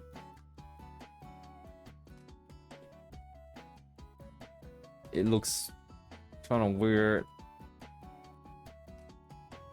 It's having a tangent with this, that's why.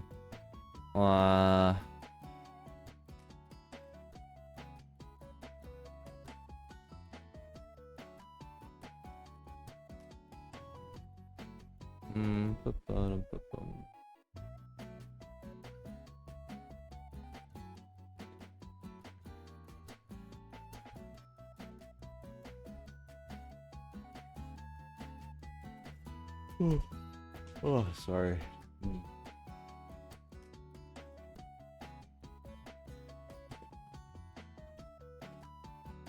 Oh yeah. You know, on the topic of talking about like stuff that I want to do for myself in terms of Live 2D. Maybe it's just the stuff that like Twitter is finding for me, but like I see I think I was pretty convinced that like, you know, there are easily a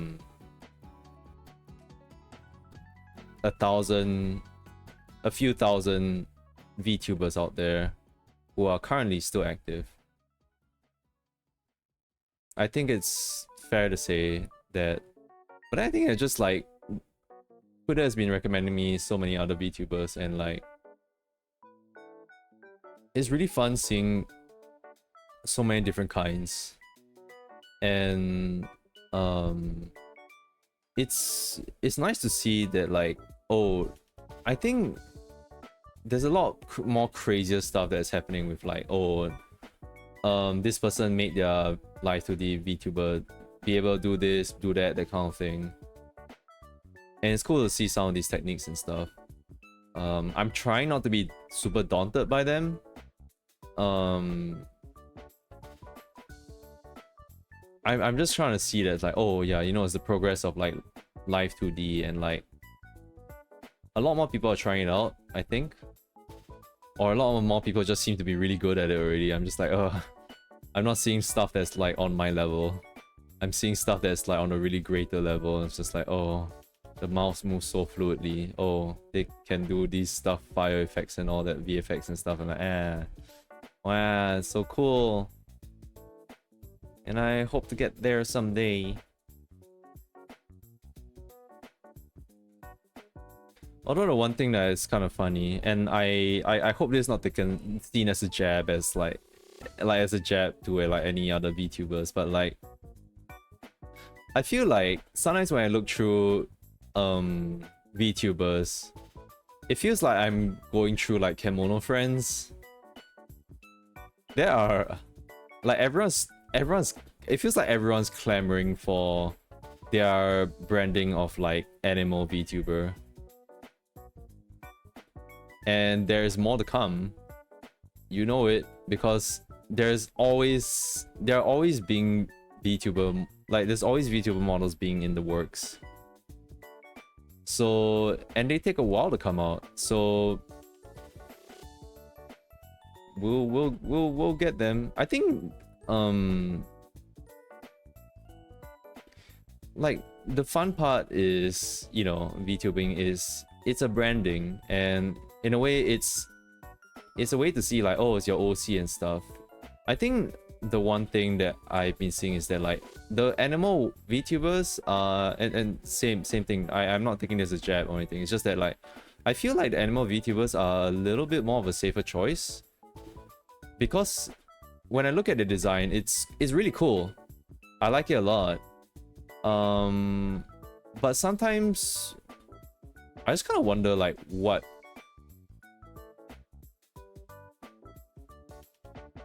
like the thought process behind it might not be very deep. I mean, okay, that sounds like a jab already. I'm sorry. I'm really sorry. I'm trying to say that like some people just want a cute VTuber model that looks hot and marketable and such, and that's okay.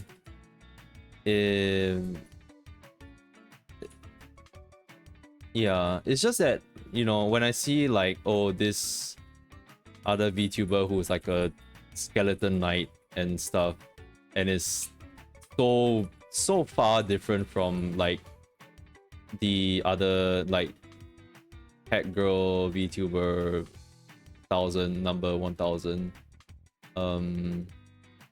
I feel like there might be more interesting stuff there, but it's not as easily digestible as a cat girl 1000.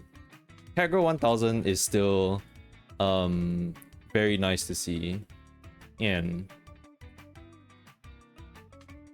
it's just, I'm just thinking at the same time, it's just like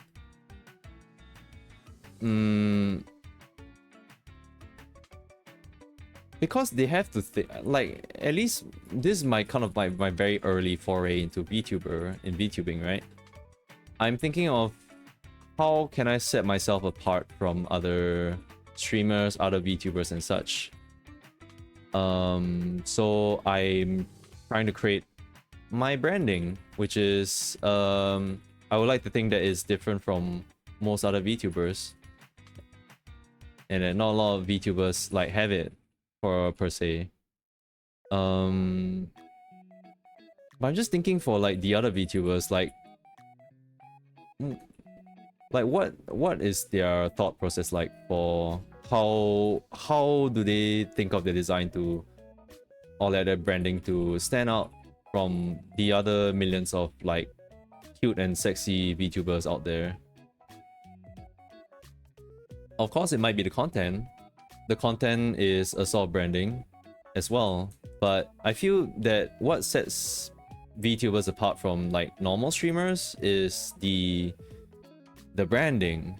You know, it's easier to market a VTuber than a streamer. At least that's what I feel. If say I streamed and I showed my real face, I think it will be extremely difficult to put that on merch. Unless I was big enough that I would wear a Mr. Beast shirt or something. I don't find Mr. Beast's face particularly marketable. I feel like the only thing that's marketable is his brand as being the top YouTuber out there, top content creator out there, and that's the marketable part of it. But I'm not merch out. Don't call me an egghead. I'm not an egghead. You herb. You mince. Green hair. Fish. Say that with love.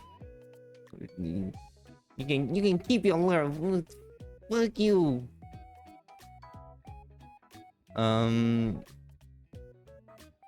Yeah. That was just my thought process. Like, in the end, in the end, the thing is that what's good is that some people want to take things a little slower, you know. They want to think of a very simple design first, and if it's simple and a little bit more generic, then the rigor that they are looking for, they have examples that already exist that looks very much like it, so they can create it and they can just get to streaming way faster. They don't have to think of something extremely out there that would give the rigor like a hell of a time and also cost like $10,000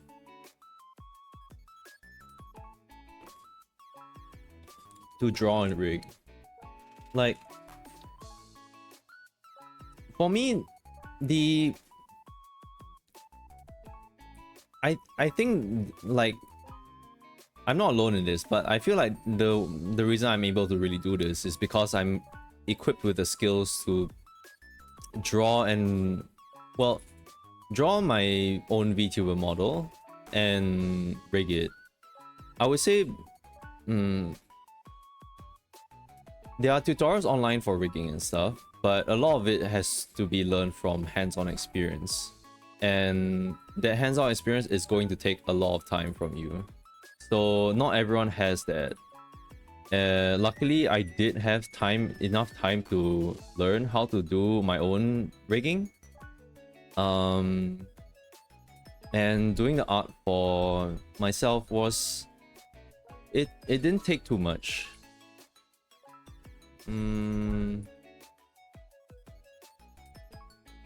Yeah, it didn't take that much because I've been doing art for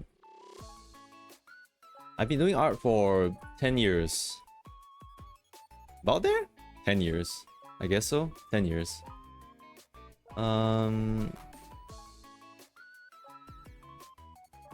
Yeah. So I do have the liberty to design, like, 100% freedom in what I've designed for myself.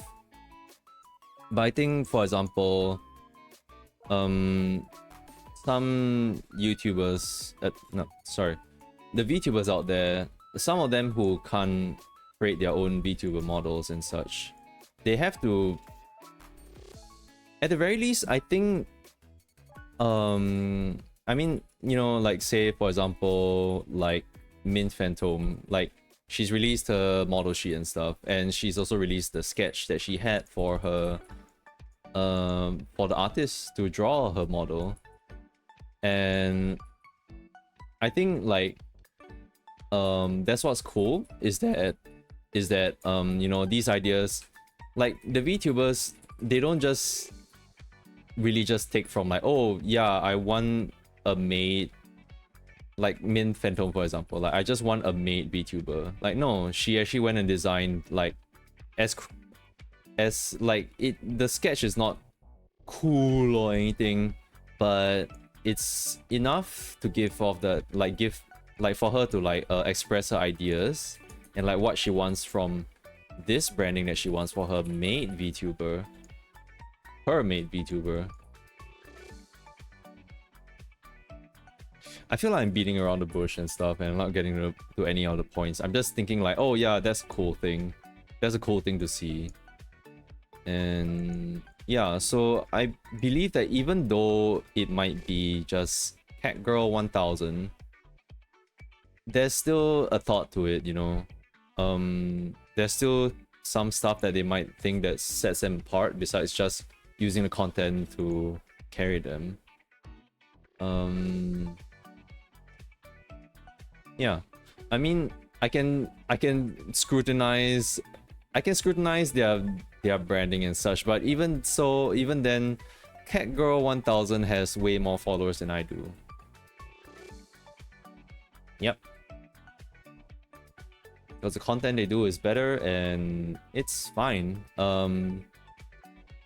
Their branding is more easy to digest. That's the thing about it.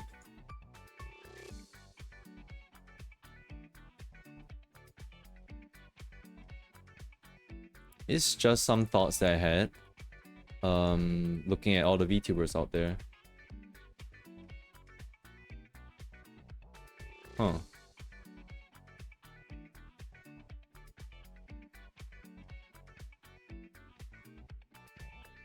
Hold on.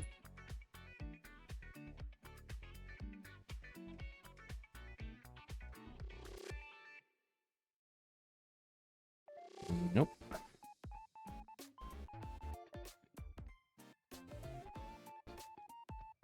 There are some really cool, like other VTubers out there that's like, there's one that looks like something like she's got a new model this time. I think I used to see her, the first model I saw her when I saw her was that this VTuber was sort of themed after a like Steamboat Willie era kind of. Come on, the flats and rendering. I must roll out now. Goodbye, K. Roll out. Have a good night. Thank you for joining. Yeah, I've seen a VTuber which is in the style of Steamboat Willie, and I think that was really cool. And now they are in the style of Fallout 76. Oh, there's... So there are some VTubers that really go crazy with the styles and stuff. And that really helps with the branding. It got a lot of traction. It's like those kind of gimmick stuff, and it looks really good.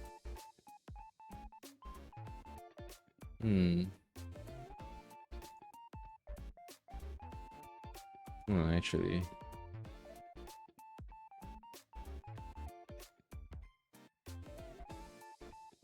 Whoa.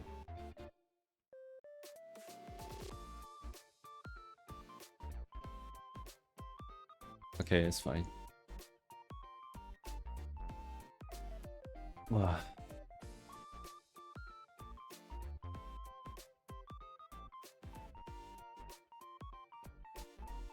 Yeah, maybe that looks better actually.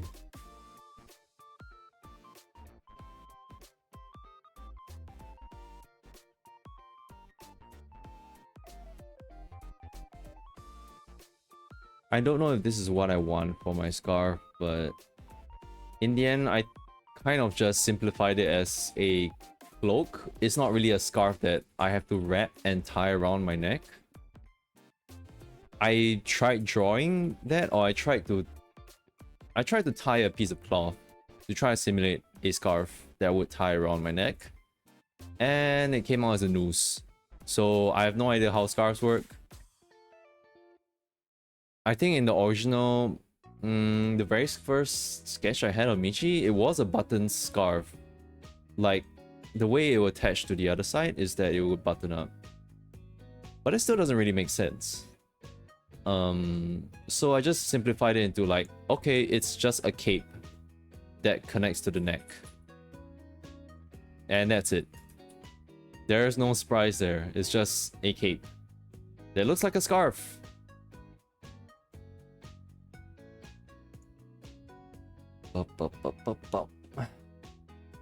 It's weird, but you know,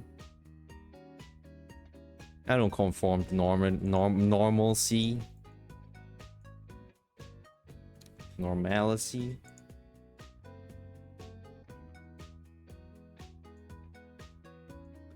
Alright, time to paint this. Bam. Bam.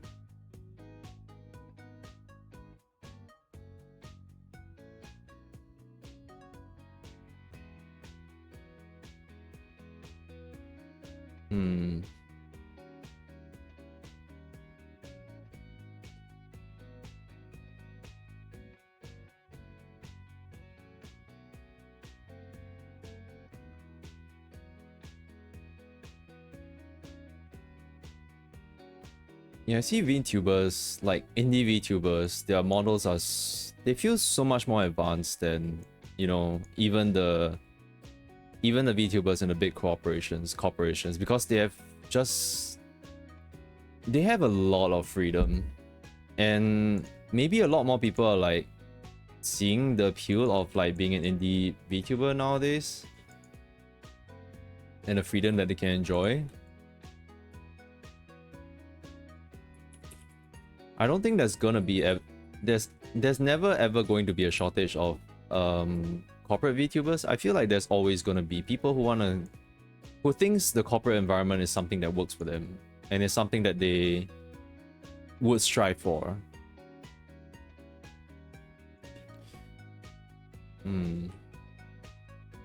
But nowadays, I don't know if it used to be how it was back then, but maybe it just feels that like maybe there's just more indie VTubers nowadays. I'm just feeling it kind of feels that way to me.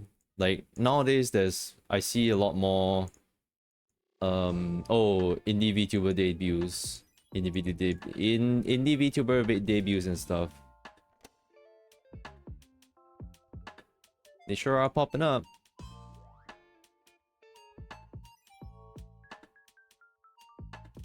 Yeah, so that's the thing at that point, is just thinking about the branding for each of them. Or, you know,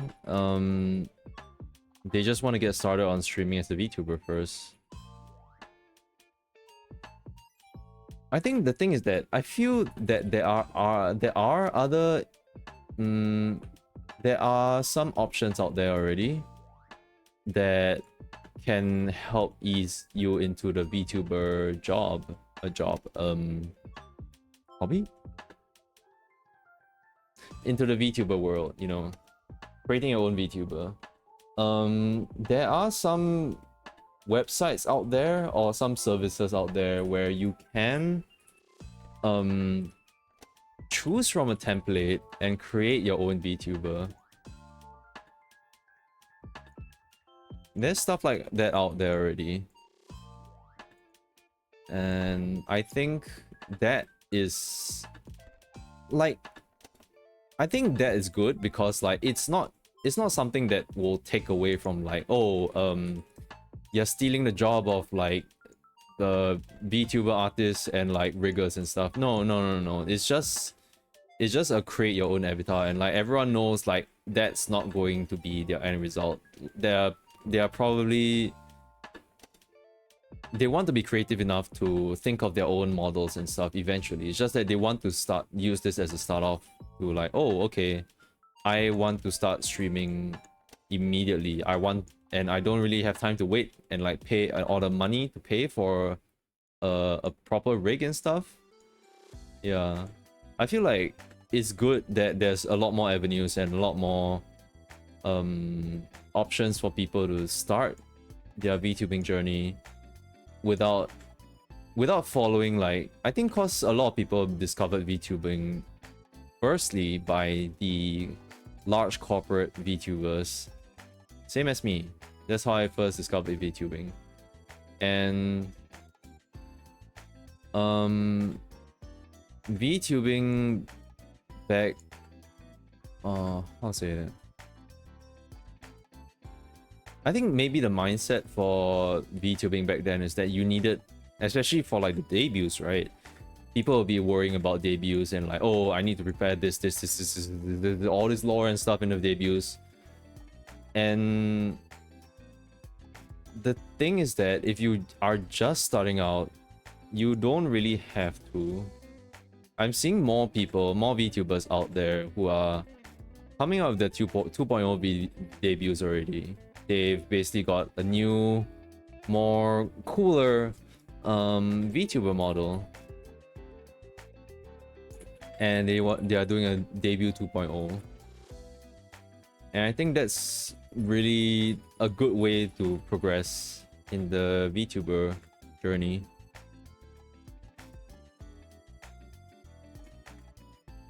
Oh, what the? Okay, weird.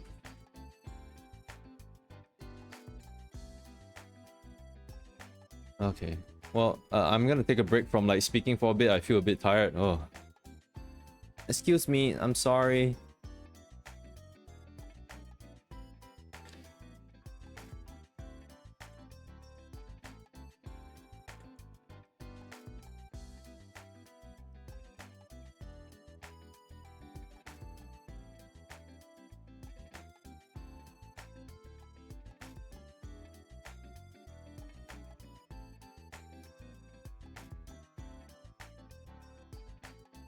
Tired.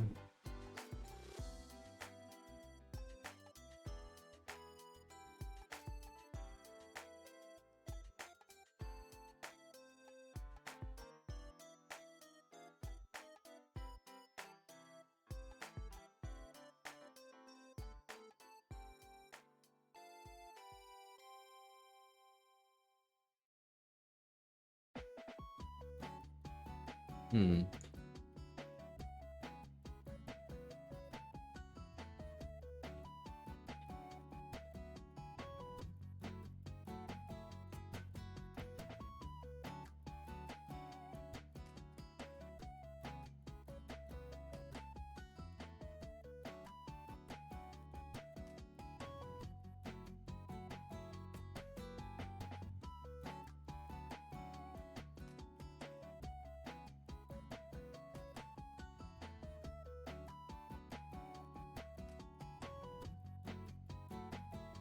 Hmm.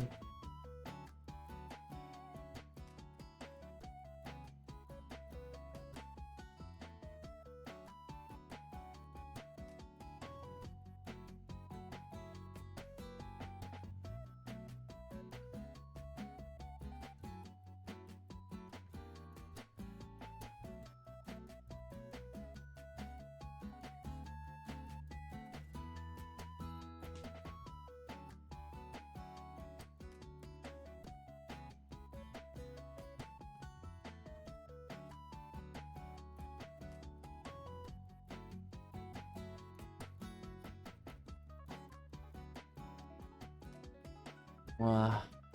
Ah.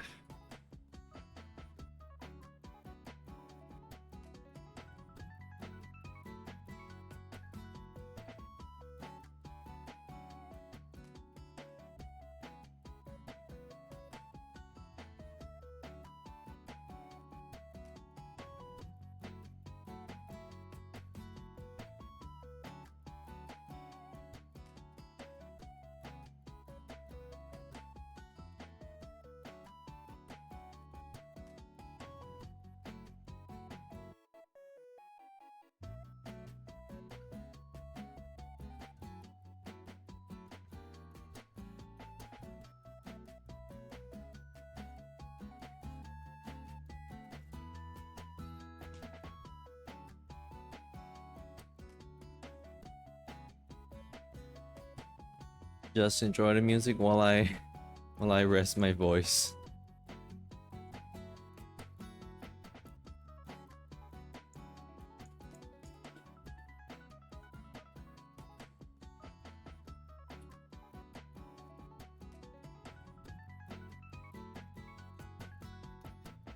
Hmm.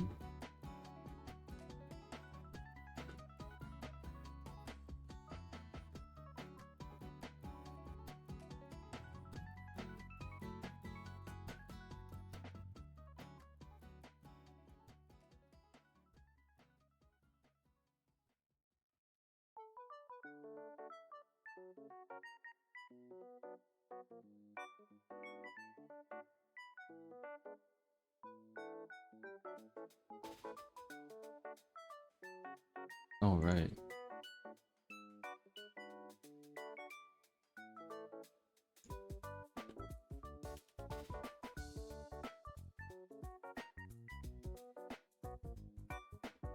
Got.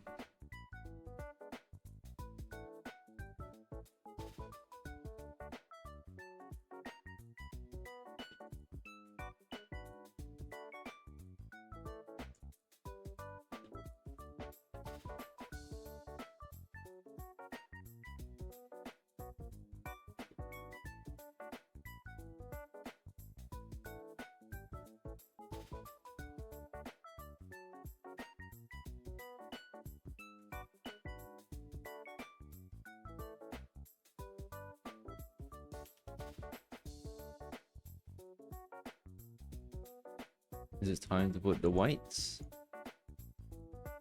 Yep, I think so. Let's go. Whoop. Oh god, no, it's blending in this.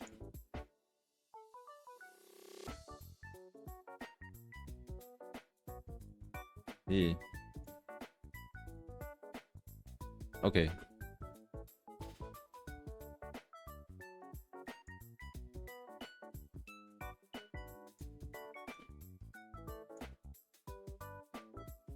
What's the color of my eyes? I don't know. I honestly don't have that figured out yet. It's a secret. I've never looked in the mirror. I don't know how I even look like. Oh, whoa. Is that me? Wow.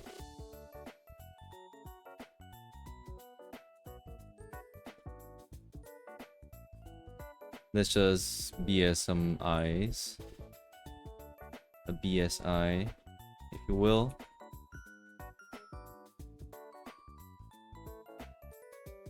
I don't want to color in the pupil. I've never actually drawn my eyelashes this way before, so I'm just gonna try it.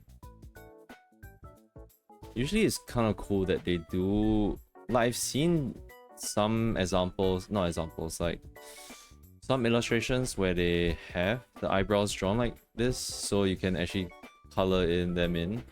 Usually what I do is that I would just give it a flat color, something like this, and then I'll just paint in the lines. Like, I'll color the lines for that.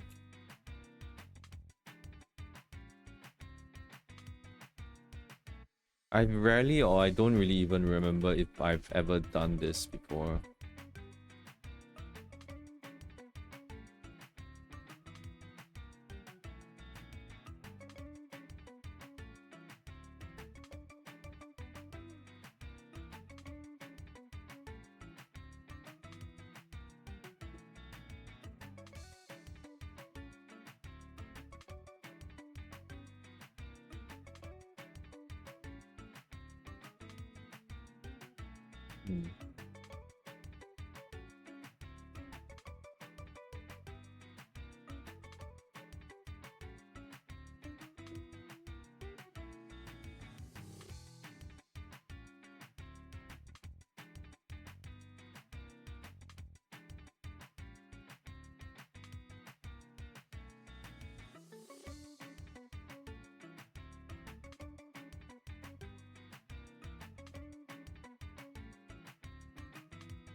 My eye will. My eye whites. My eye whites. Eye whites. Okay, this is gonna look a little scary first, but I'm gonna have to color this in with a dark color first, just so I can see it properly.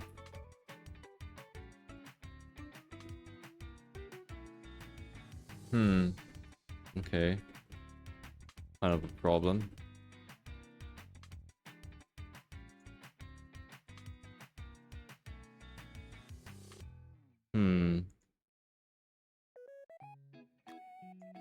But I do need to color these in. These are the eye whites, but I'm just gonna color them in dark first, just so they're visible to me. If I color them white, it's not gonna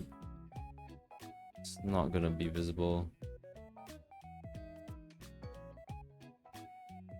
Not against this orange.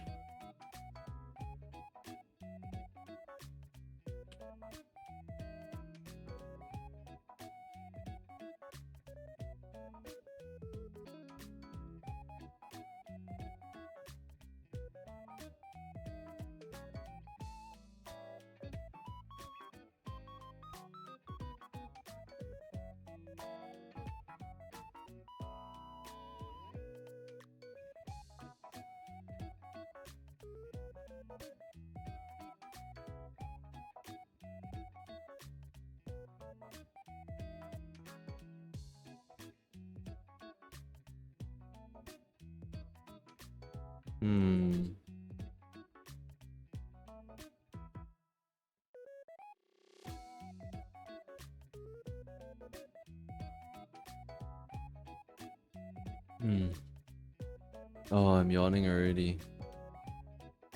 It's 4 minutes 12. And I haven't rendered yet. I mean rendering can be, because I'm doing a very casual render of this.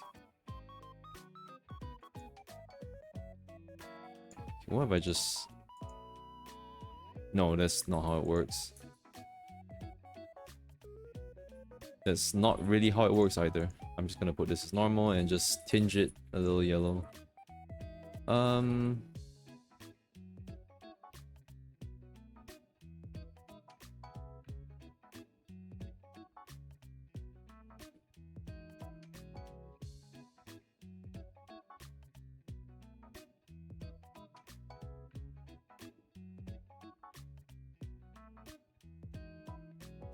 Something like that.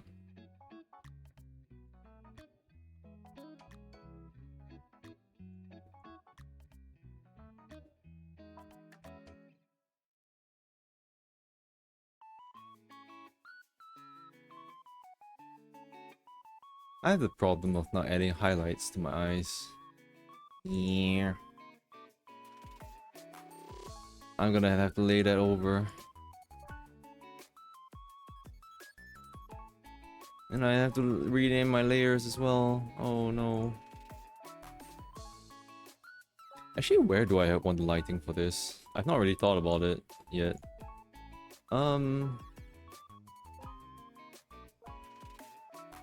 We can just have a very straightforward lighting.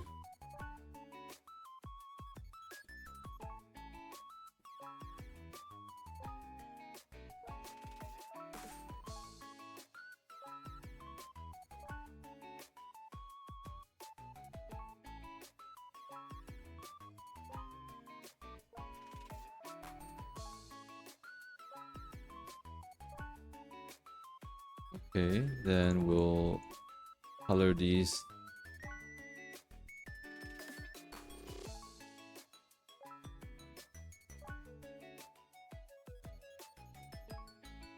Yeah.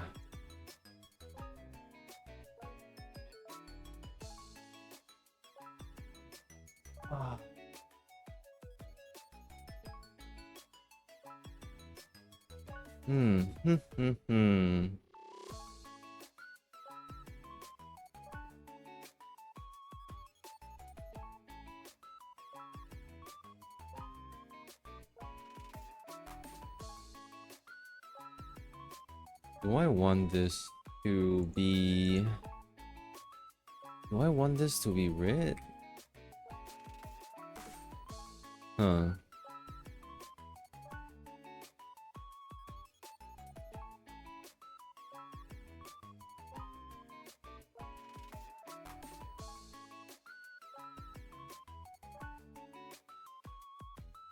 Nice.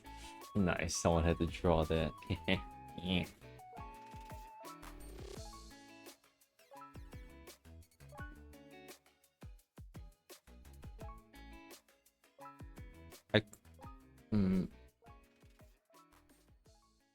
I'm just gonna leave it as a neutral gray first, cause I don't want to.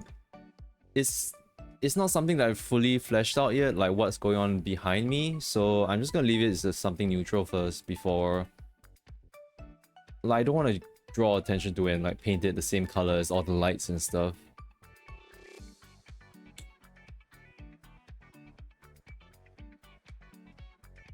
Okay. Now, I'm painting all of this green. See if anything stood out. Did I miss any parts? Is there any parts that's not painted in? I see that.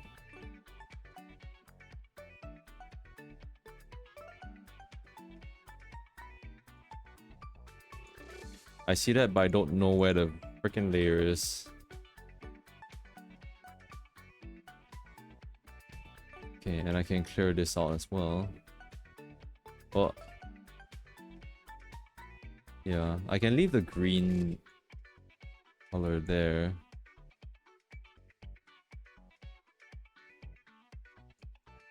Hmm? Oh?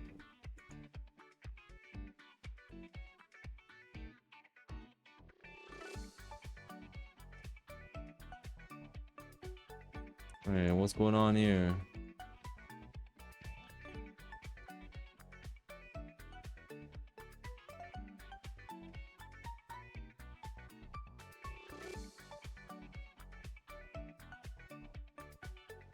I want this to be a very nice cut.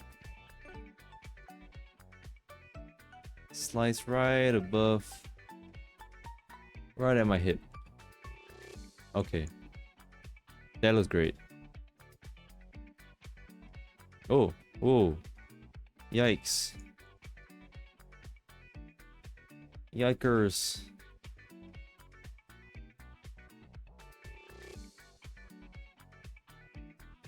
I want to line that in as well.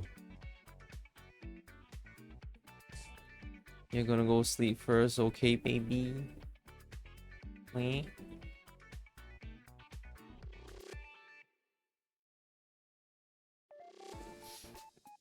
Bye bye. Good night. I'm saying goodbye to my wife. Now you guys can't stay here with me. Oh no, no. If any of you needs to leave to go sleep or rest, please don't stay too late for me. But thanks for coming down to the stream nonetheless. I'm gonna continue drawing. Minz is gonna go sleep first. Oh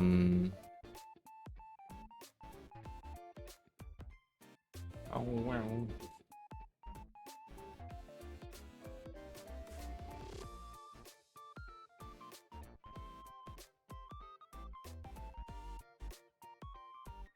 Oh, someone's turning on the aircon. I want aircon too. It's so hot tonight.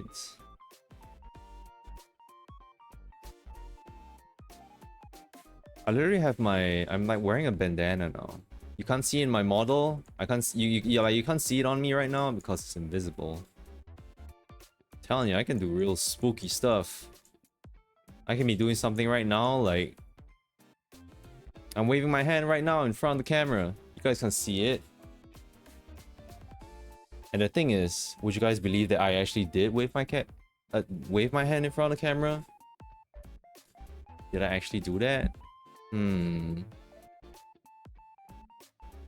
VTubing.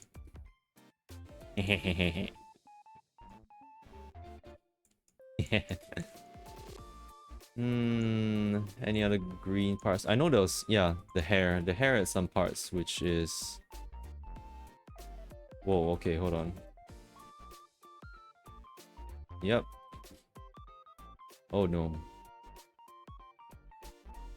Oh.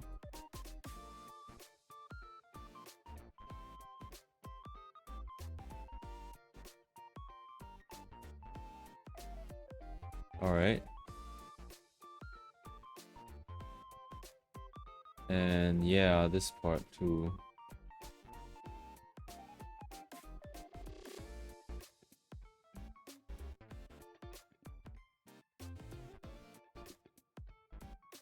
Is there any more parts of the hair?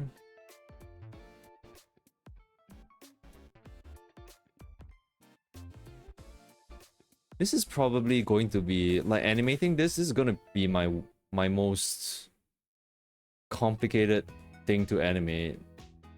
I've animated characters before, but not to this level of detail and nothing as proportionate as this. I've animated something that's yeah. I mean I don't know how much I'm gonna sweat the details, honestly. That's why I would say, like, I can animate, but it's kind of rough. It's kind of rough. Oh, I do have one of this color. Wait, I do. It's the neck. Yeah, the neck is in this color. Goodbye.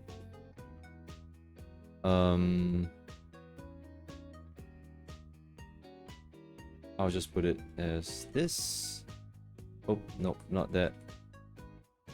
Nope, not that. Yeah, okay, so I do have a color of that. Nice. Okay, flats are done.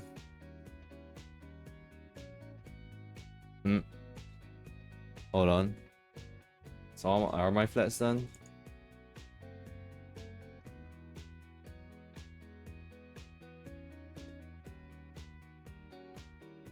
There is... Right. There's a bit of... I just remembered. There is a bit of a difference with some of my... some of the white color stuff that I have. There's a difference. Let's see. I totally forgot about that.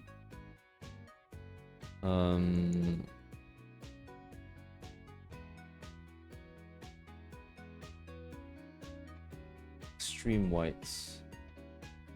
I mean to show it more clearly, you can see that there's a difference in this white and this white. Just look at this part here. There's a little slight difference. I have that difference there just because a little it helps a little. It helps a little. Just in defining some of the parts of the armor. Because otherwise you'd have it just all white, but when I color it, then you'll see.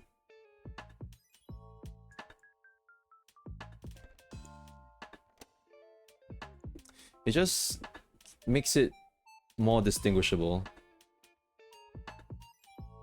Man, that's a nice word. Distinguishable. Like saying that.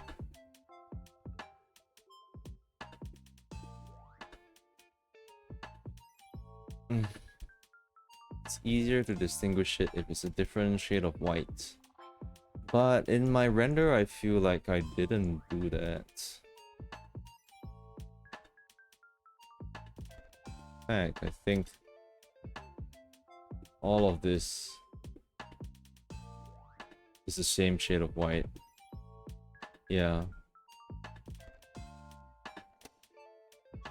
There's this as well. What the hell? Why did I not color this part in?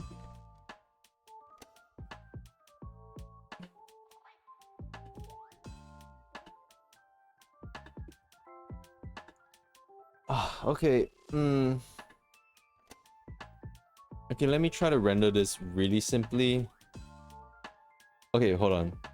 I need a second to just name all of these layers. Off-white. White.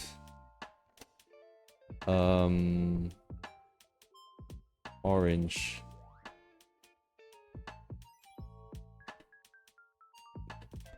This is something that, you know, I did have to get used to this back when I started doing art, digital art. Is how do I separate out these colors and how do I name them? So I used to label them as like, oh, head, arm, body, legs, and stuff, which makes sense in the separation logically, but in the art sense,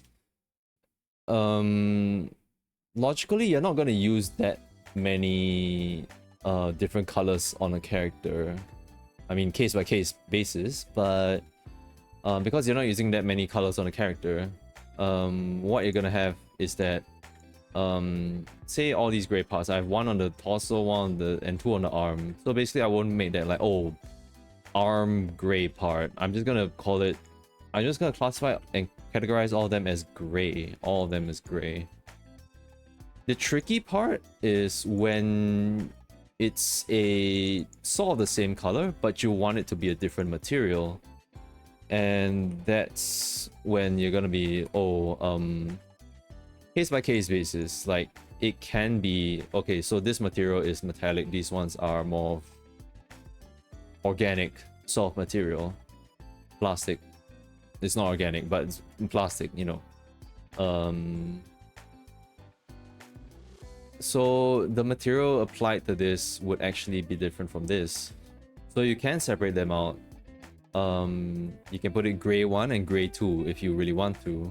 I think that's an easier way to separate out than like naming it gray torso and gray. Like, it's I mean, it's more indicative to and more clearer for, like, say if you're passing your work to someone else and they want to know which colors go to which part of the character, and that's a lot more informative. But I feel like just streamlining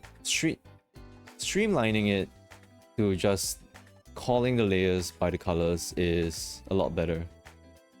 Also, since Mint is sleeping, I should talk a little less or talk even softer.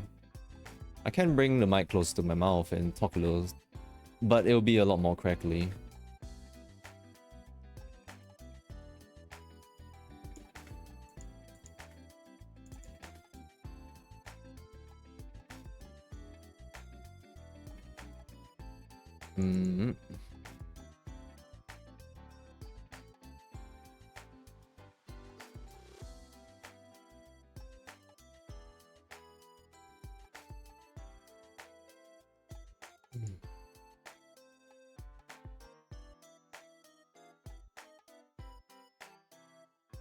I know there's alerts for follows, but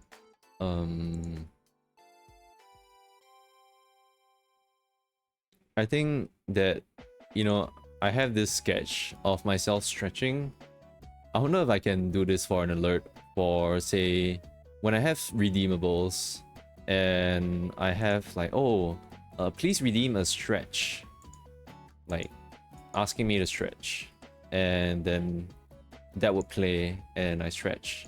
I think that would be kind of fun. Like, going into alerts is yeah. I might simplify my animation. I won't make it super fluid. I'll make it super fluid and adding more in betweens if I have the time, but I can do it by key poses first, and then maybe working it as each frame being holding for 5 or 6 frames or something. I can try to chop it down that much, possibly.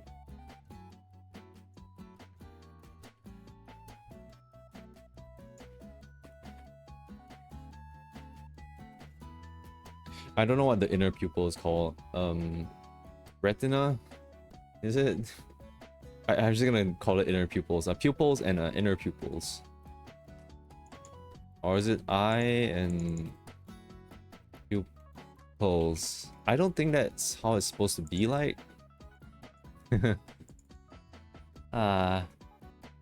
Eyelashes and brows actually, but I wouldn't put the brows. Actually, should I? Uh,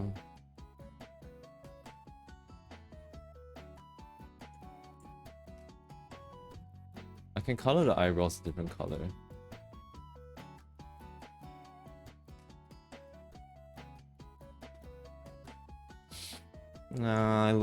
I'm so glad. Don't I look so cute? I look so cute. Nah.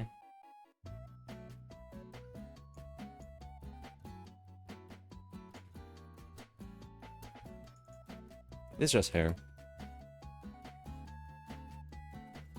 Just cause like you see, I don't have a lot of colors on myself already. I don't have a lot of color variation. It's just 3 or 4 or 5. Okay, maybe there's a lot, but you can already see how many layers I have.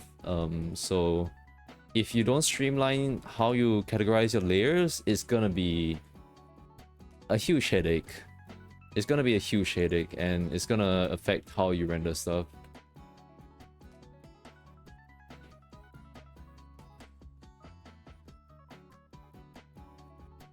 All right.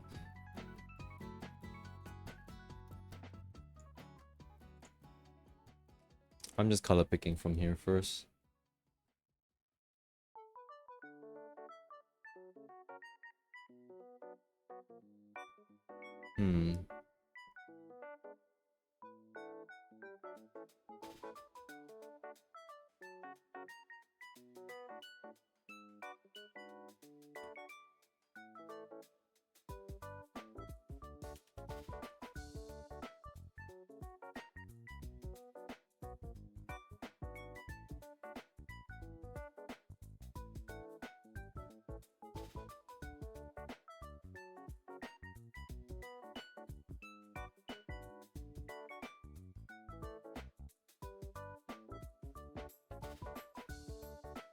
I will have to learn as well how to animate. You know how I don't know if you've seen Japanese sakugas where they show their line works, and at this they would have a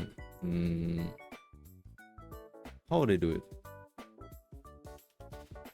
Let me try to do an example. Although it's just gonna take more of my time, but how they do it is they're like, oh, they would sort of indicate like, oh, this red line is the highlight, this is the border of the highlight, and then for the shadows it would be something like blue will be the shadow here and such. I will have to learn how to separate that. I do want to try to learn how to animate that via the Japanese sakuga method. I think it'll be really cool. It's a really cool exercise if I do that.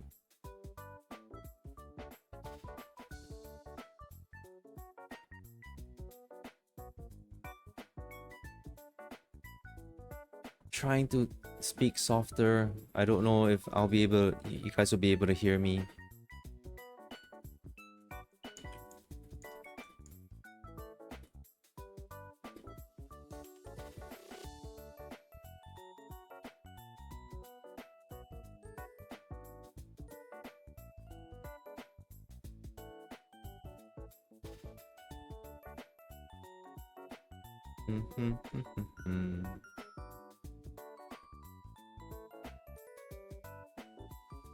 I think I can have a secondary. I can have actual shadows, maybe. Actual shadows. Darker shadows, I suppose.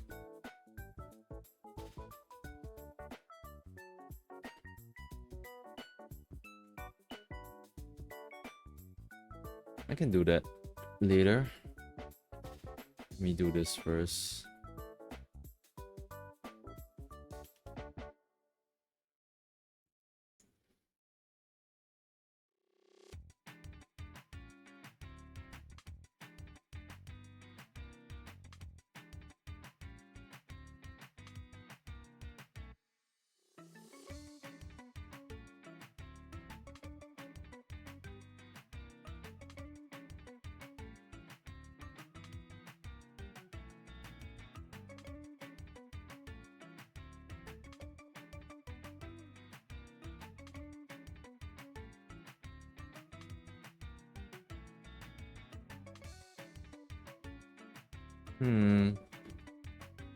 Ah.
Birds making some noise outside. It's not even morning yet. Why are you making so much noise? It's not roosters, but it's really annoying.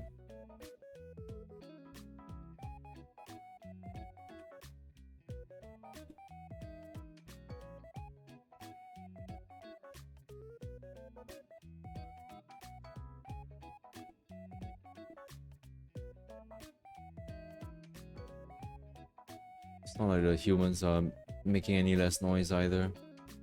Out there revving up their engines and going ham with the cars. Even in this late at night. Ugh. It gets really difficult to sleep when you're making so much noise. I don't think I need to add this shadow to this hair. I don't think it's really necessary. Nah.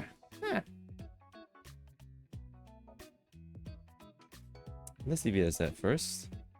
I want to do some shading on the skin. I'm so pale.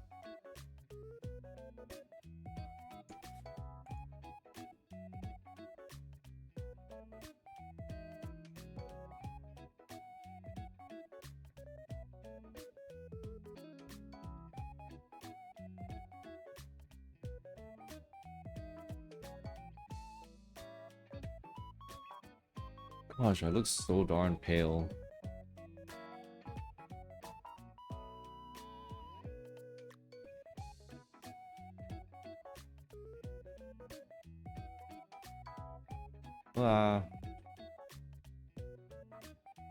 Yeah.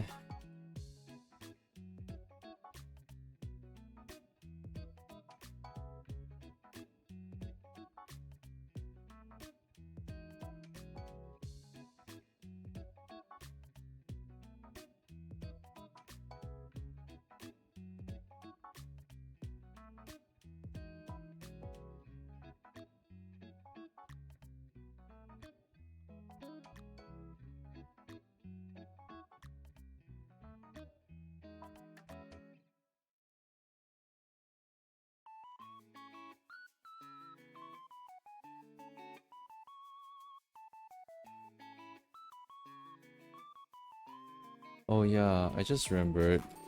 I had this thought, you know, so I was thinking about like, oh, you know, especially this goes back to like what I said earlier. I said like, oh, I have the skills to create this brand for myself and draw and rig a VTuber that I want, but I think the one skill that I wish I had was learning how music and song and singing works, because I have absolutely zero skill in that. I appreciate songs and that's about it. I don't really sing, um all that much.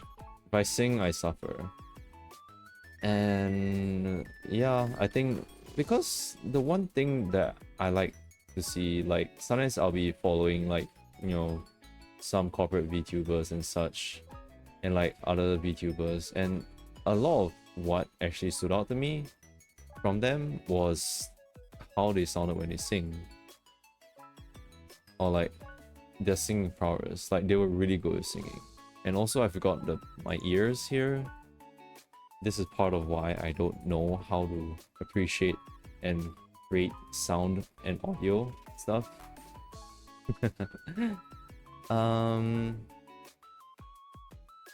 Yeah, I wish I knew how to sing, and I wish I knew how to use audio.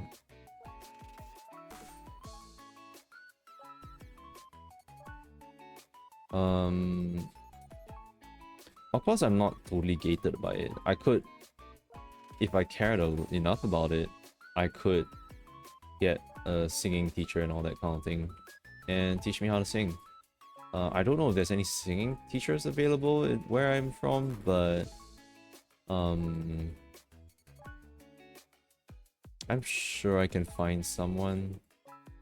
But also that would take up money, and I need the money for some other things. And time as well, you know. I mean, I can always set aside some time, like an hour in the day to sing and practice. But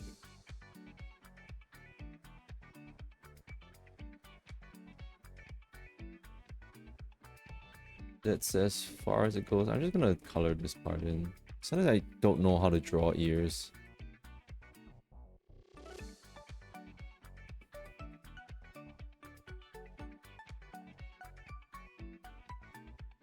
This is already a really detailed ear. I don't even know. I don't even want to animate this ear, bro. I don't even want to animate this ear. What the hell?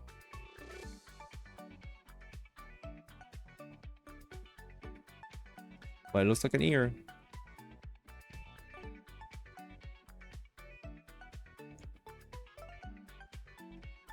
Like when I think about, okay, I can animate. Plus, like, I have some ambitious projects that I want to do. And I can do them by myself, but what I don't know how to do and don't even know how to begin with is audio, music, and song. I don't know how to do those things. So that's one of the areas where I think I would need some help. I would definitely, if I want to do that, I would need to call on some help. I need to find some other content creators maybe I can work with, or some, I mean, they don't have to be content creators, just someone I can trust with a job, you know? I think I can find people who do the music, but sometimes it's like, that's the thing. I'm thinking like, how do I communicate to them about like, oh, what do I want in this music? How I can give them a comparison track, like, oh, I like this song, can you make something like this song? Like, perhaps. Also, the ear is very tangentialized to that. It's really tangentialized to the hair.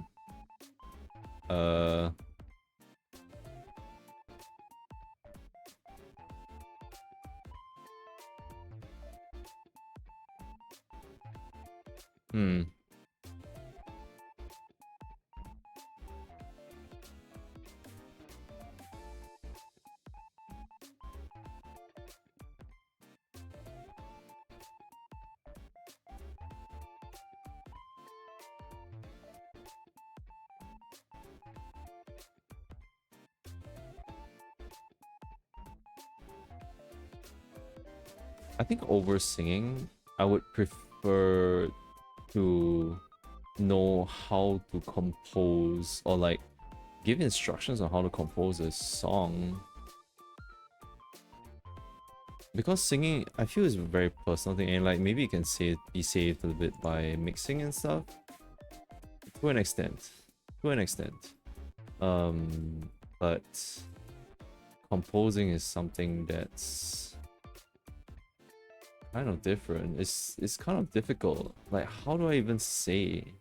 How do I even say what I want?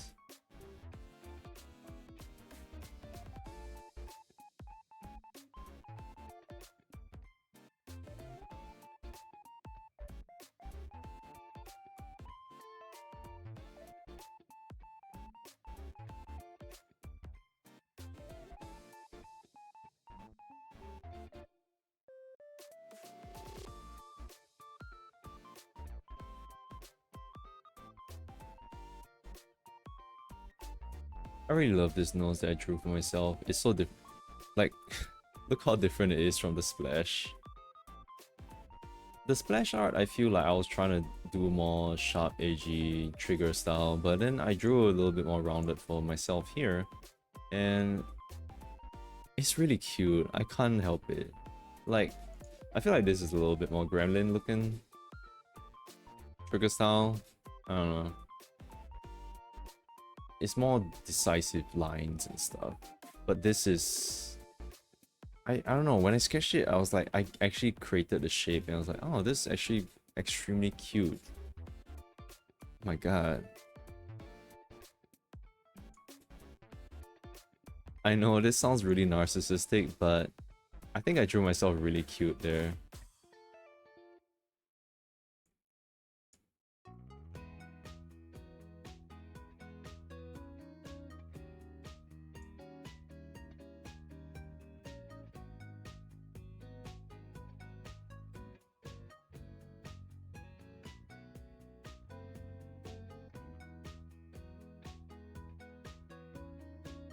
Hmm.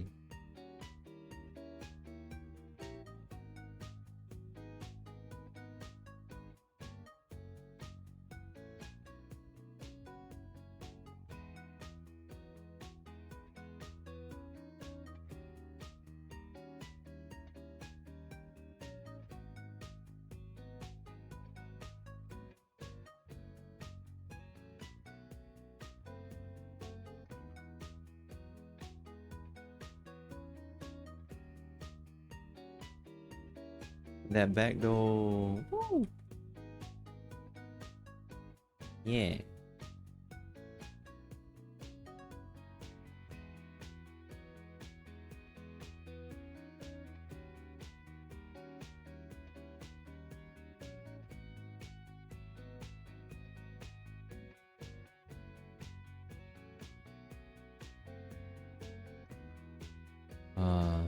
Hmm.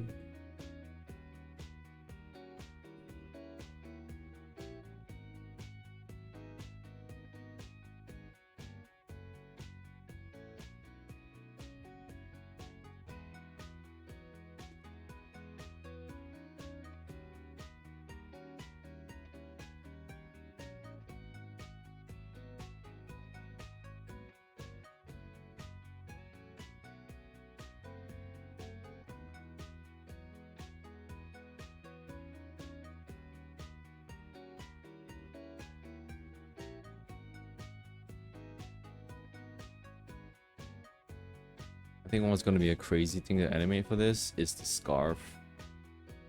I'm stressing about it in my head right now, thinking how am I gonna animate the scarf? I'm gonna sit here and like animate, like try to sketch animate it like how many times? If I'm gonna stream that, I mean that creative process is gonna be interesting, right? So I guess I will stream it. It's part and parcel of it, you know. Oh.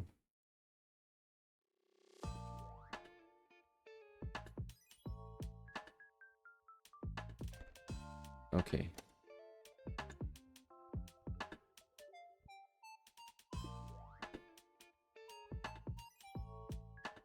What? Just cover this part up entirely with shadow. Whoa, okay. I thought there was something on my screen, but it's just not painted in correctly.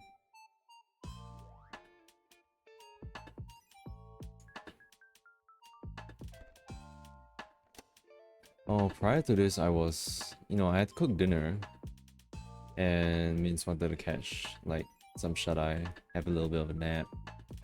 So I was cutting the vegetables as gently as I could and as softly as I could. And it kind of gave me...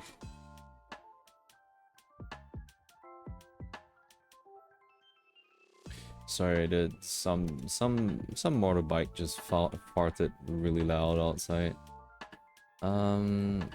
Yeah, so it gave me an idea. Like, oh man, if I actually do, like, in the future, get enough money to afford one of them newfangled ASMR cool... No, I'm not gonna get a cool 100. I'm just gonna get a 3DO. I don't know if that's... I don't think a 3DO is even that cheap to begin with. I think it's already gonna be expensive. Those ASMR equipment are expensive AF, and I'm so afraid to break them because I'm not an audio guy and I don't know if I plug it in I'm gonna blow some wire or some switch or some shit. I'm not an audio technician. I don't know how to use them, but the thing is that I'm dying to like be able to try out ASMR, and one of the ideas that I had for doing that was a soft cooking ASMR video where I'm like, it's as if, you're sleeping, you're trying to catch some shut-eye like mince like that, and in the background you can hear me softly chopping up vegetables and such. And then maybe once in a while when I'm cooking it, like, oh, I cooking vegetables, I'm gonna make it into I'm gonna make it a comfy soup. And then once in a while I'll come in and check in on you and check in on how you're doing and stuff. And if you need any other attention. Yeah, I think... sorry. Yeah, I think that's gonna be a great idea. I have something like that in mind. Whenever we get the new place, and if I have the money, enough money to even spend on get it, I'll work hard for it.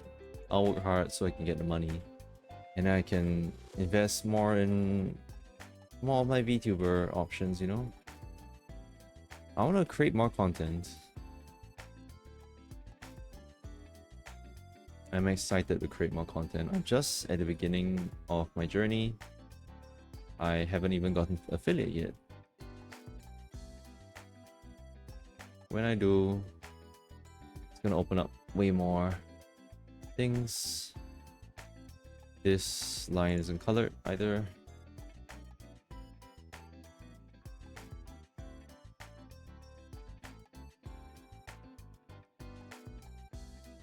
Oh, I'm...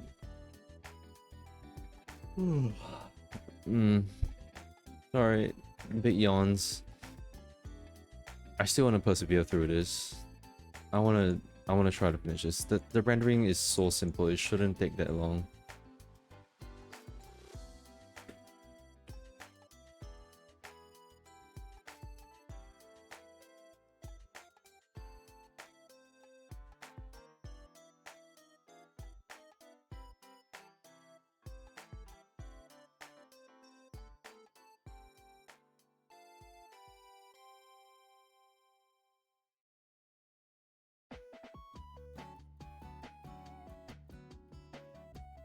Oh. Ugh. Wait, what's going on here? What the hell? Oh, okay. I just didn't erase it properly. Actually I could keep that in the dark. Eh. Keep it in the dark after all.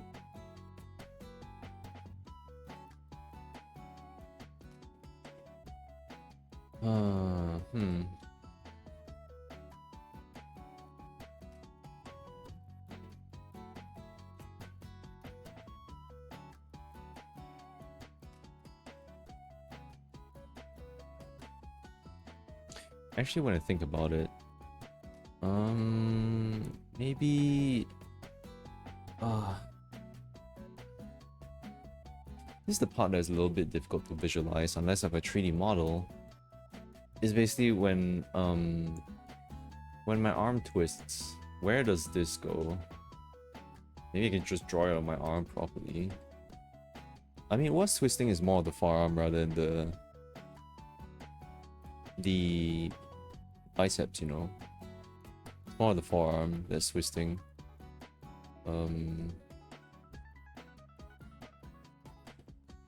Let's see. Okay, this is the default state.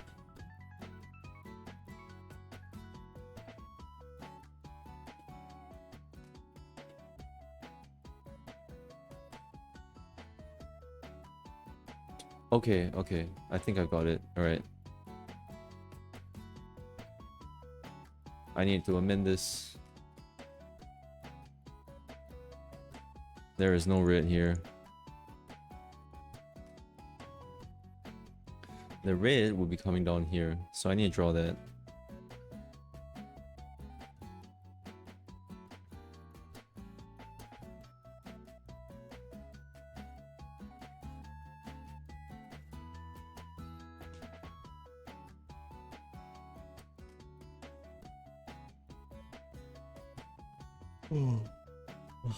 No, I want to persevere through this. I've been dying to clear this. I want to finish it on stream. I could finish it. I could very easily finish it off stream, but I want to finish it on stream. So I'm gonna hold on. I'm gonna hold on and persevere.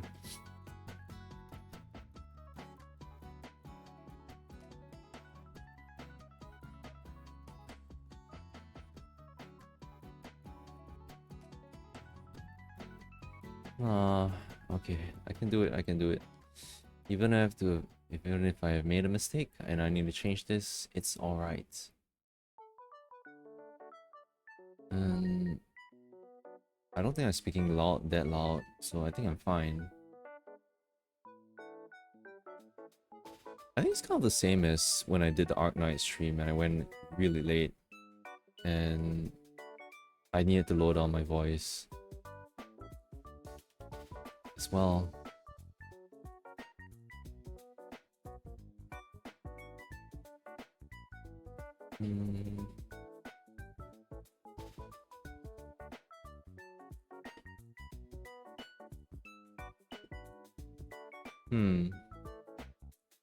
Is it like that? I think it's a bit sharp actually. I don't know.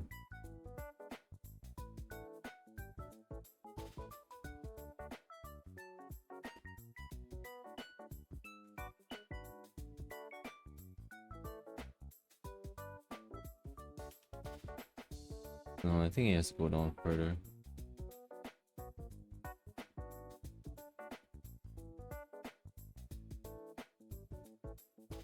I'm so tempted to end the stream and then there's just jointments in the bed in the aircon where it's cold. I want to cold the bed. You can do this, Michi. You can do this, Michi. You can persevere through it.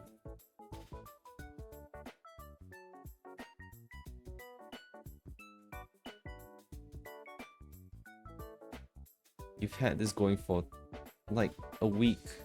You should have been able to do this in like a few days or like even a day. Hang in there. You can do it, Michi.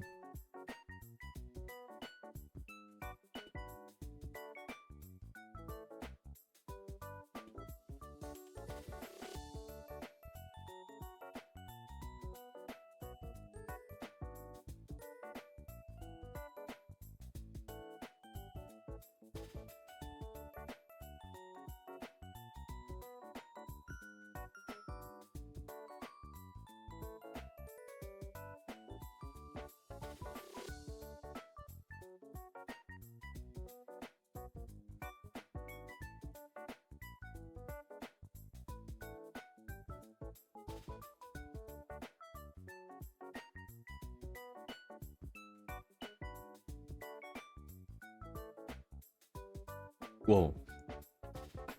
I got jump scared by my own eye highlights. What the hell did I thought that they would still be there. Oh my god, that's frightening. That's horrifying.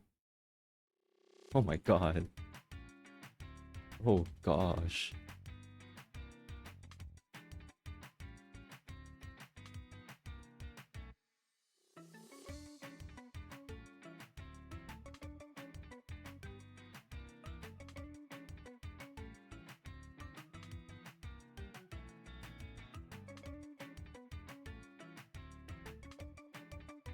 Speaking of jump scares, I actually got I feel like I do have this power. I have this power like that people just don't know, just can't sense my presence. You know, like how like it's all how in Freyren, like, oh, how could you sneak up behind me and stuff? And it's like, oh, because I was suppressing my mana. I feel like I have that. I can suppress my mana as well. If I have mana, if that's such a thing, I can suppress my mana and like I'd be walking behind a person or like standing behind a person or something. I'll be somewhere and like people will just be so unaware and they're like, oh, they're walking and they just stop and they don't know that I'm right behind them and stuff. Which can get very fucking annoying. It can get super annoying when people aren't aware of my presence sometimes. Sometimes I'll be just waiting somewhere and then they'll look up after what 5 minutes and they realize I'm there, like, oh no, oh, can I take your order or something, like something like that. So I actually do have the ability to suppress my mana. That's a little secret. I'm letting you guys on a little secret because otherwise no one knows. Dude, they seriously have no idea that I was there. It's crazy. They just jump scared them. Was it earlier today? Earlier today I jump scared Mince. I was putting some clothes in the closet near the bedside and I was just looking at her and then all of a sudden she squirmed a bit in her sleep and she opened her eyes and when she saw me she jumped in the bed. I'm like, oh no, poor baby, she jumped in the bed right after waking up. Look, I don't even try to suppress my mana. It's just that I don't know. I think when people think I'm like, oh, because I'm extremely tall. Look, I might not be tall here now, but believe me, I am extremely tall. I am extremely tall. And I think what jump scares people is that somehow, I don't know, maybe they thought because of how tall I am, I would make more noise than no noise at all. But maybe it's just, I don't know, I was maybe trained. I trained myself how to suppress my mana and keep quiet. And somehow it paid off. I don't know if it's in the way that I wanted it to, but people just aren't able to detect me. I think as an introvert, like I've literally gotten the power to become invisible. I know how to become invisible. I think it honestly is something that's been throughout the years. I've been a very invisible person. I think throughout primary school, I don't really have much of a recollection of it because, wait a minute, I wasn't watching Ultraman in secondary school. I was watching it in primary school. Holy shit, why the hell would I be watching it in secondary school? Yeah, I was watching it in primary school. Yeah, in primary school, I just had no recollection. I didn't really have much of a impression of primary school. I didn't interact all that much with anyone.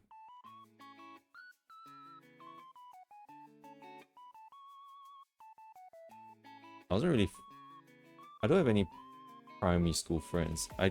I really don't. I have zero. I have zero primary school friends. No one was my friend back then in primary school. And maybe that's okay. Honestly, when I went into secondary school, I didn't really know what to expect. But in the end, I did make some friends in secondary school. And I'm still acquainted with them.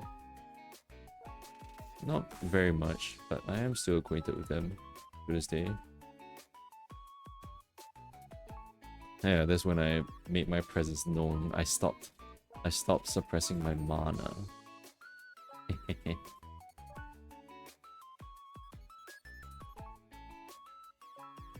feel like I'm messing this up.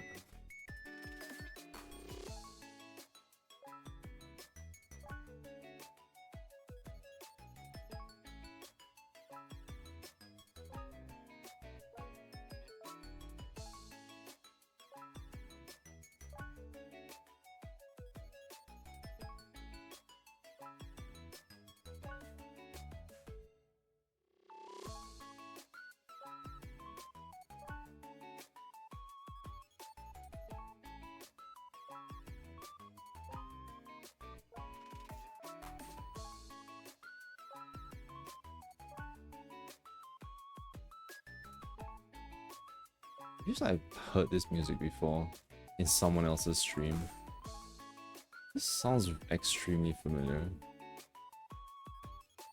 Have I heard this music somewhere before in someone else's stream?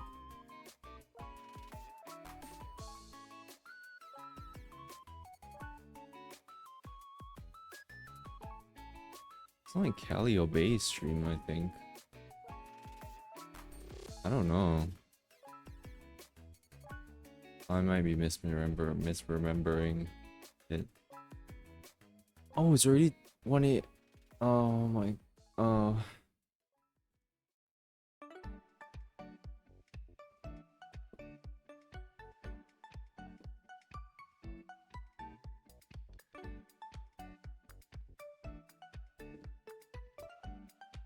Sorry, I wanted to finish up the rest of my water. I wanted to finish up the rest of my water. Oh lord. Oh my god.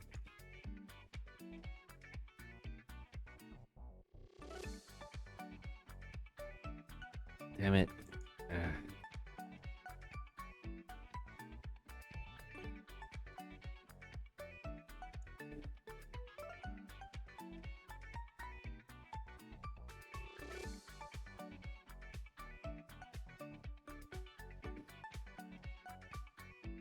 It's already 1 AM. But I'm already gone this far. I'm gonna persevere.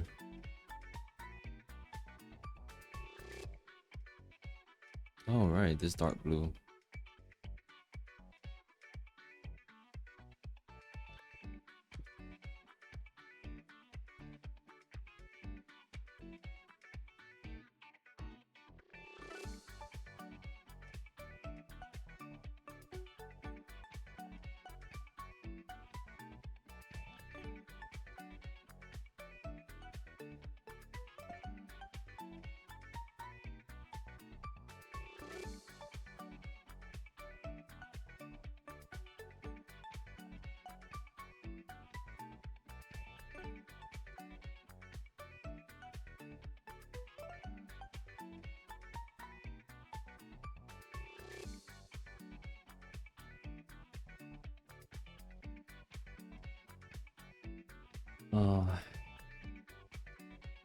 Let's keep going. It's gonna get easier.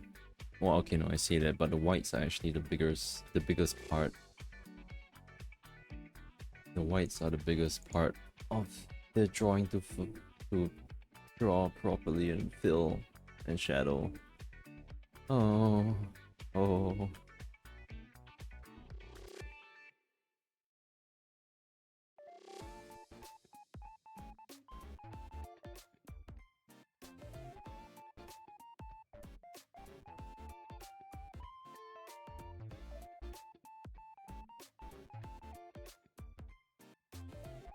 Oh, one more shadows here. Should I just have this entire part in shadow? It doesn't look too bad, honestly.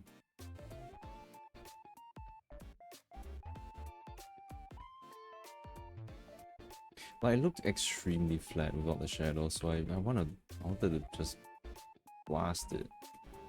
Blast it.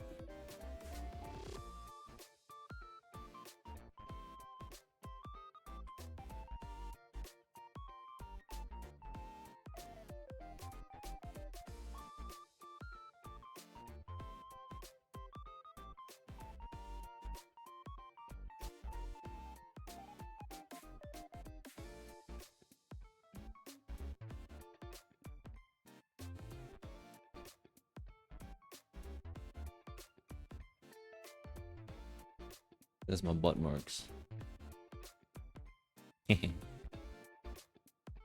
Hmm.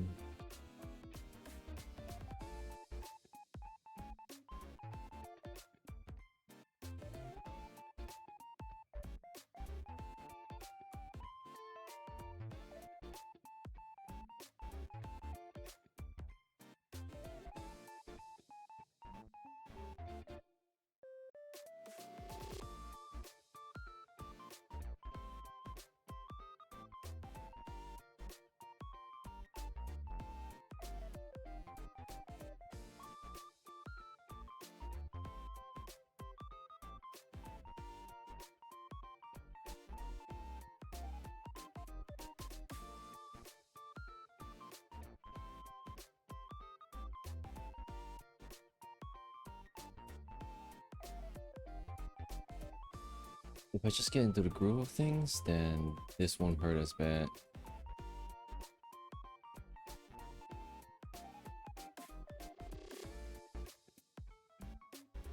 Oh.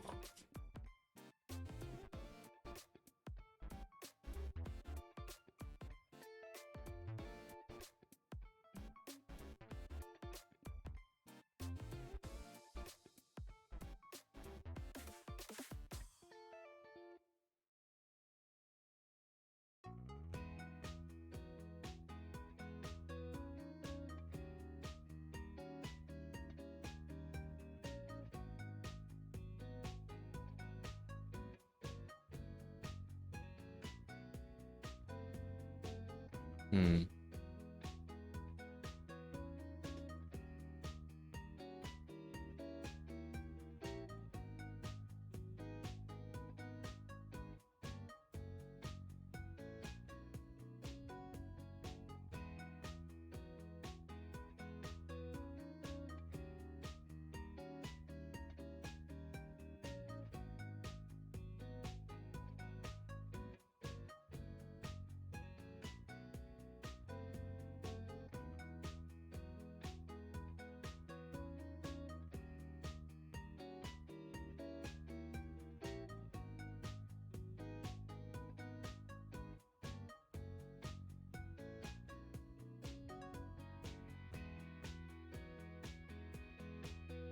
We can be a bit more lenient on these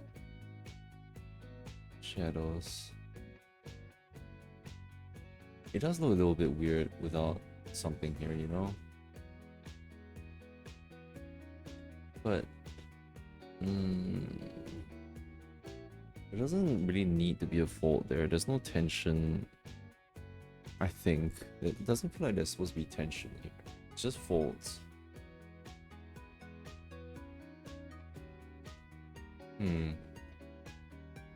Nah. Now for the cyan.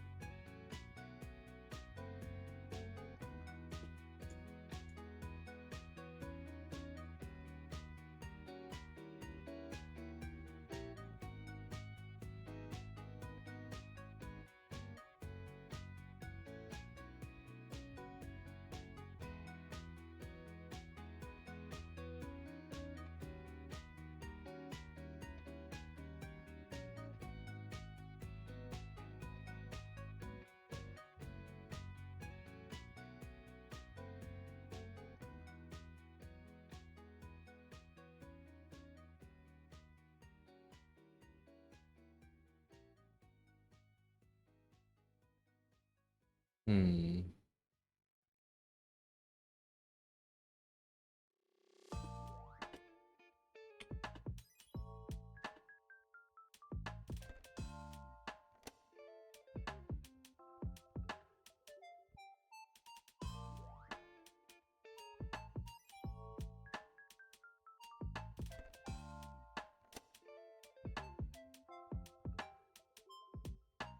Hmm.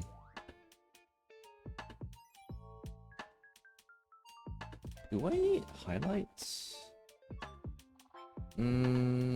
Maybe I would. Because just having the shadows is just... And I might change the color of the shadows eventually. Okay, I feel like to end the stream, I would fill up the shadows, but I don't wanna... It feels like such a flaccid end though, like... Because like I still feel like, oh, off stream, I'm just gonna... I'm still just gonna try to like, oh, recolor the shadows and stuff and just change everything entirely. I feel kind of bad if I do that off stream.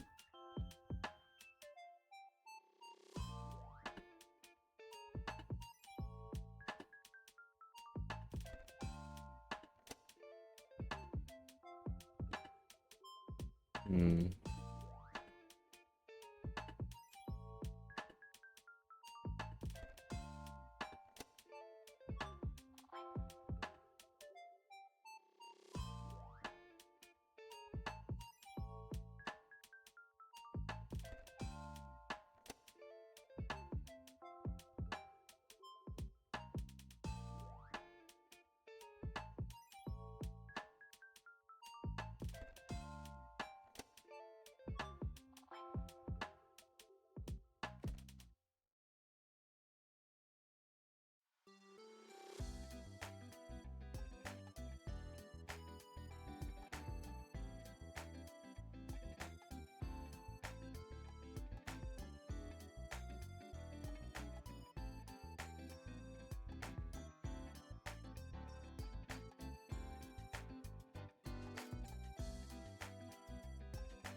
Hmm.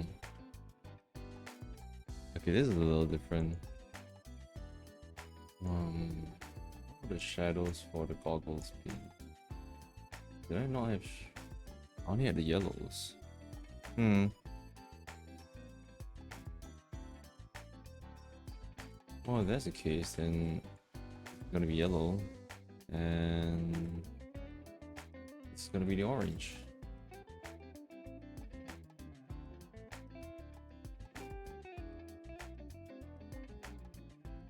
Okay, that's such a big difference. Hmm.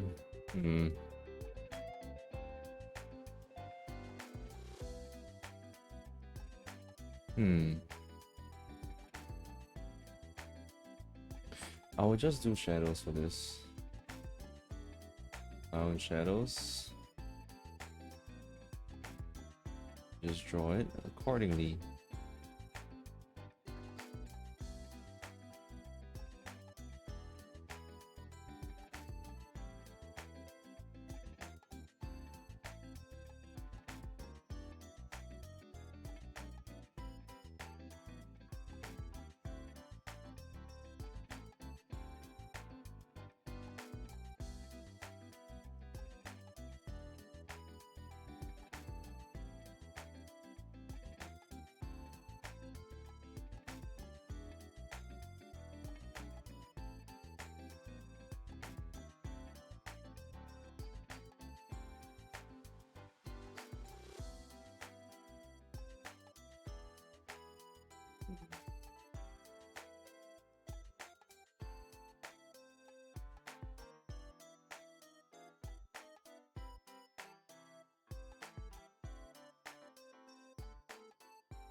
I have to take note of this.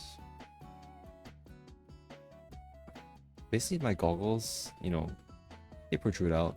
You can see them slightly from the model. But yeah, they protrude out, so I need to take note of the shadows that are on them.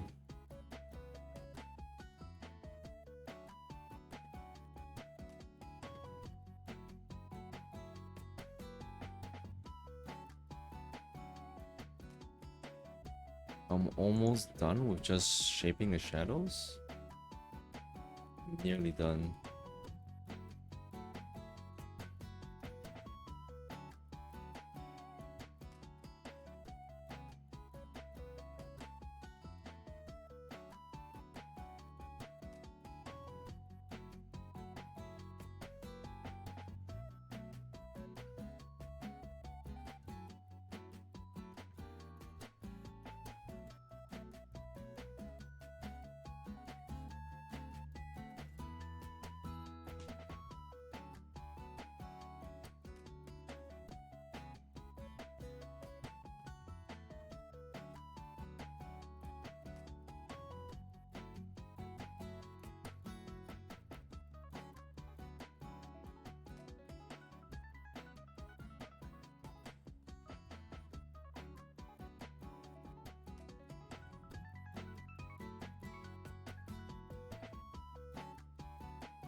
Alright, tomorrow.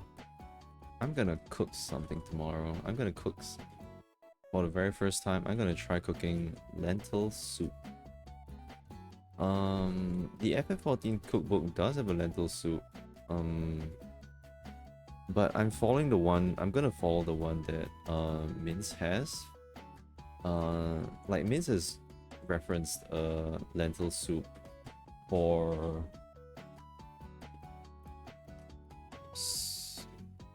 Belfort. Was it? I can't remember. I need to check. Give me a second.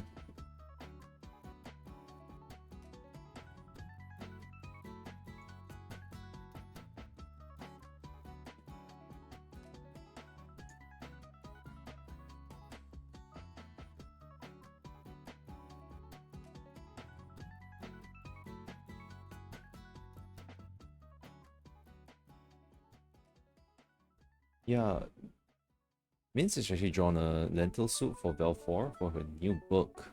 That's a little tease. So I'm gonna try to make that. That's a nice little surprise. I mean, she knows I'm gonna cook lentil soup. I'm gonna cook that one. That version of lentil soup. The one on the F14 cookbook, I don't know, it doesn't look as appealing. I've never had lentil soup. I have no idea how lentil soup is gonna taste like. I've never had lentils before. At least, not to my knowledge. I don't know. They're legumes? Does that mean it's like beans? Are they beans? Are lentils a sort of bean? Or are they like wheat? Is that what legumes are?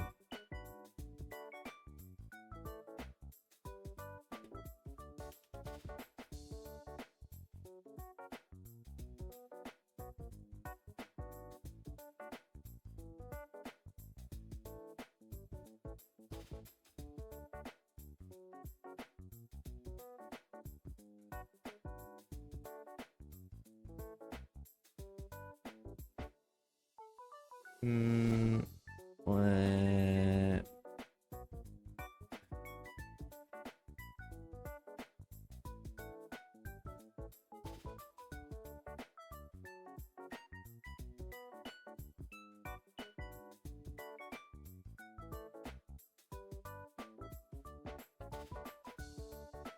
Understanding how to do the shadows, because it's in a 3D space. Just you have to imagine it's in 3D space.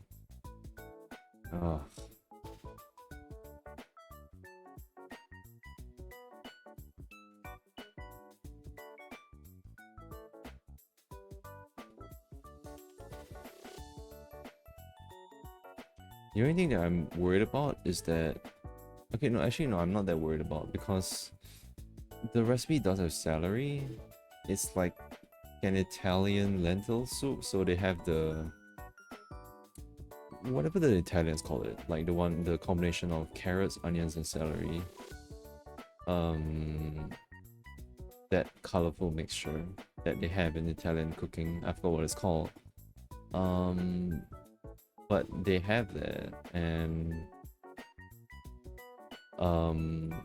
Mince does not like celery at all.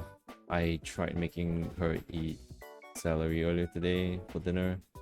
I just cooked it up in some laukanma chili sauce and garlic, fried it with some garlic, but it still tasted really bad to her. I'm crying. I'm trying to feed her vegetables. But she doesn't like coriander. Coriander does not do anything for her. It's bad. And that's fine. I mean, sometimes you have the genes, you know, right? Sometimes you have the gene that forbids you from eating coriander. Not sometimes. Some people have that. It's a permanent debuff. Not eat coriander. It sucks. Meh.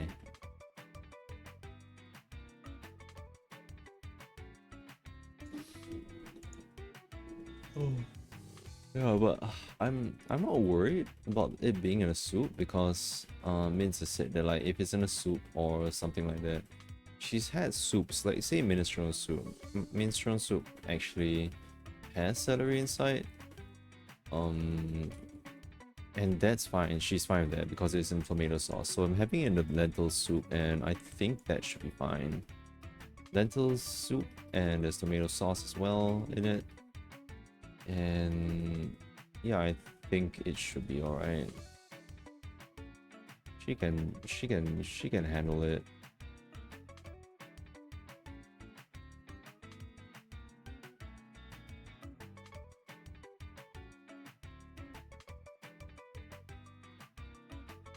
This is gonna be my longest stream yet.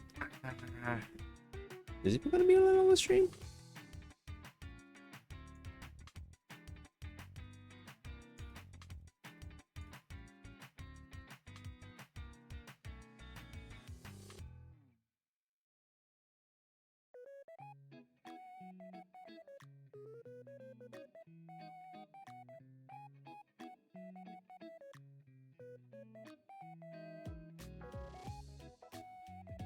You know what?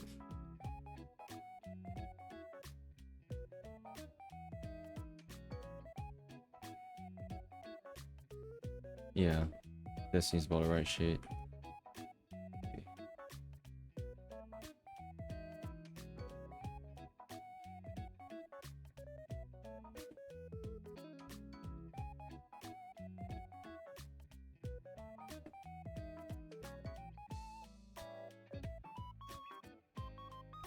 Whoa, whoa, whoa.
Looking good, Michi.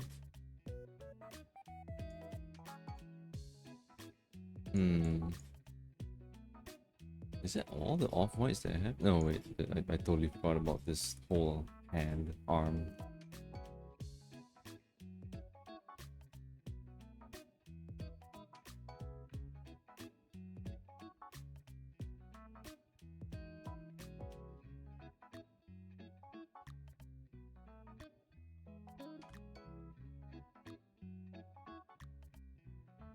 Hmm.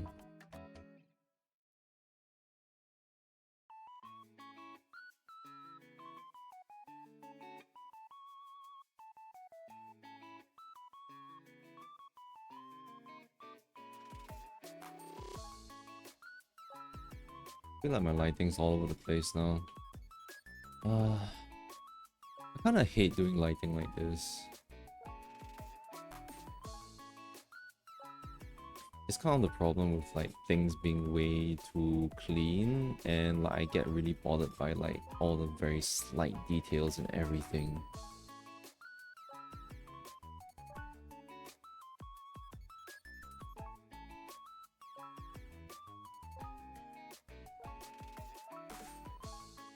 Kind of the issue with me having like the issue of like my issue with things being just too clean. Oh.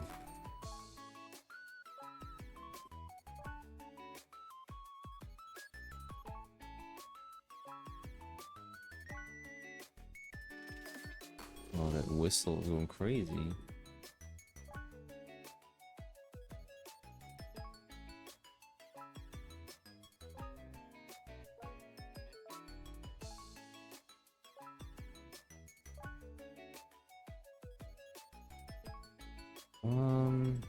Hmm.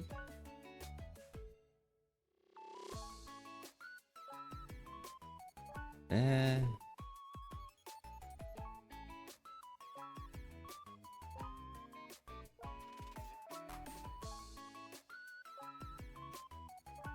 Honestly, I have no idea how the lighting actually looks like. I can't really compare my own knuckles. My knuckles aren't...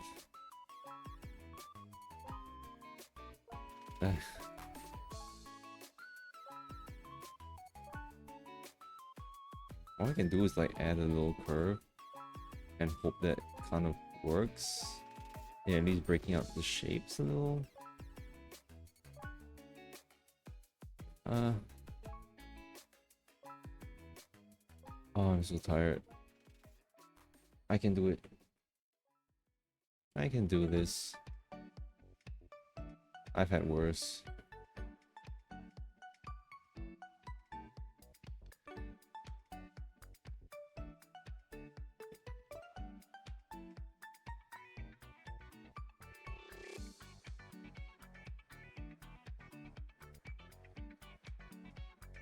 Oh, I did not add shadow for this, did I? Like the fingers. I didn't add shadows for the fingers. Sorry.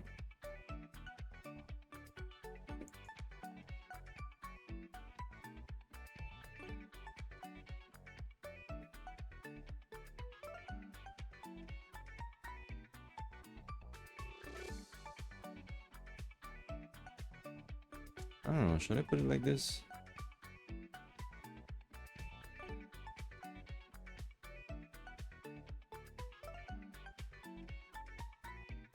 It looks kind of cool.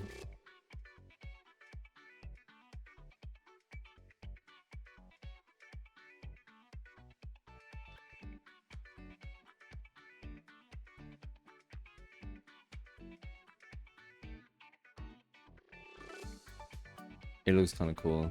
Yeah.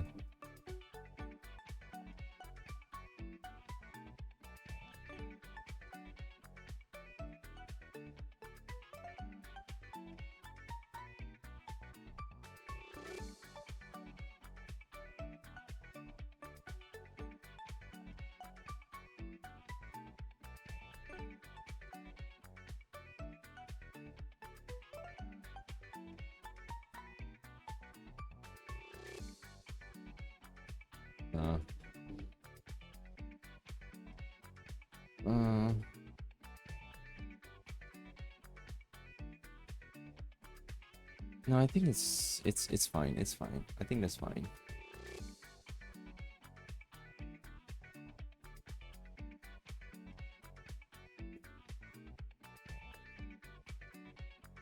Hmm.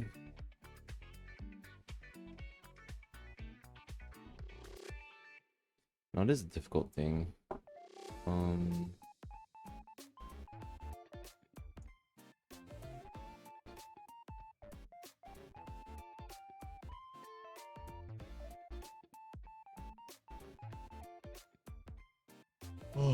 The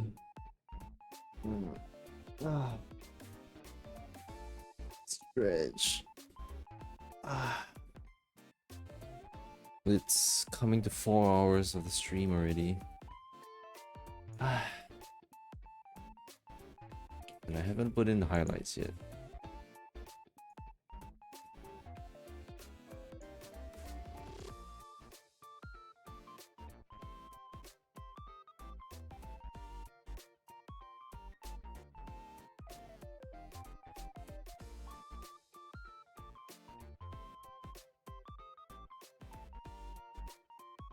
You know, okay, hold on.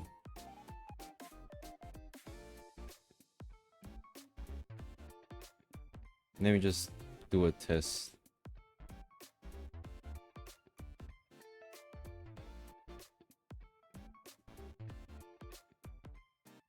Okay.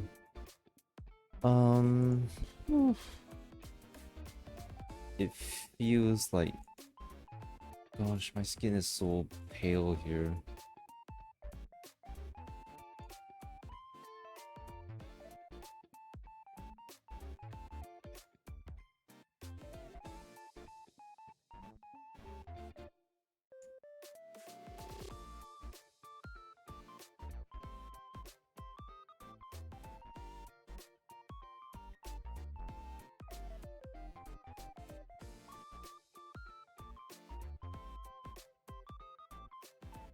Yeah, my face feels like a freaking highlight here. I think I picked the wrong color. Yeah, this.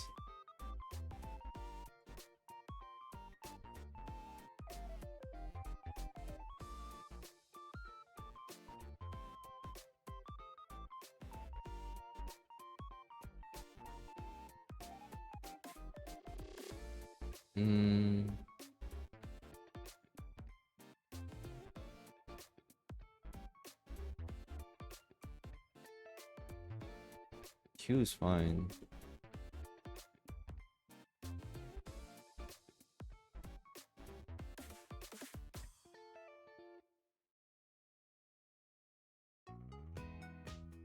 Okay.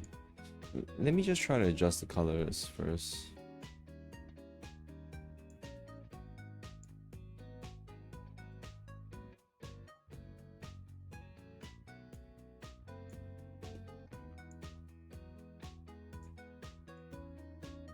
Make this flats way more interesting.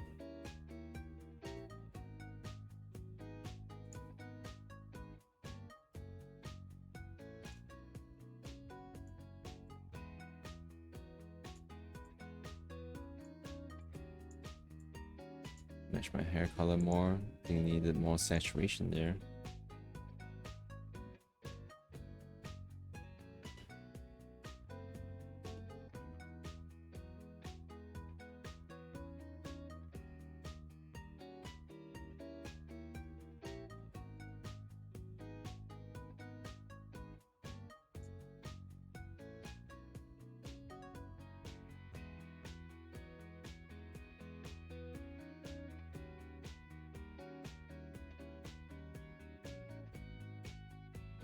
A little bit more purple. Yeah. It looks cute.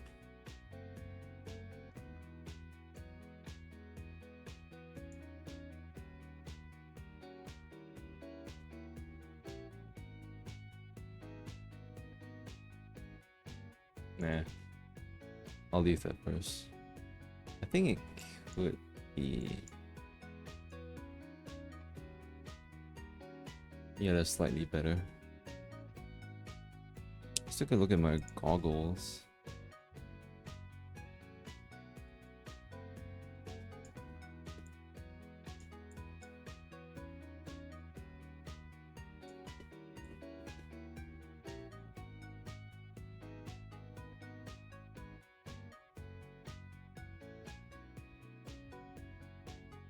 It's gonna look extremely weird because I have the other eye details on a different layer. You're not exactly reactive or from one another.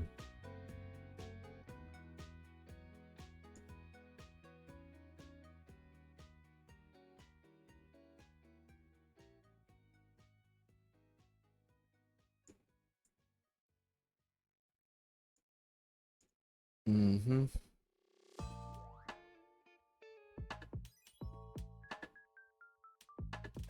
I'm so tempted. Like this will always still look so much better if I actually have the soft brush. And I just overlaid a gradient over it and stuff. It would look so good. But I must do what I can with this. If I'm gonna worry about soft brushes, that's gonna bite me in the ass.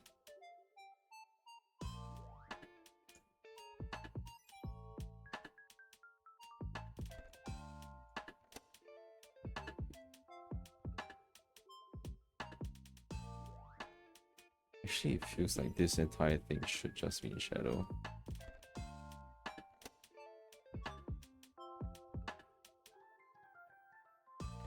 Yeah, I think it can. Like, maybe just if I really want to. But I don't think that's really necessary.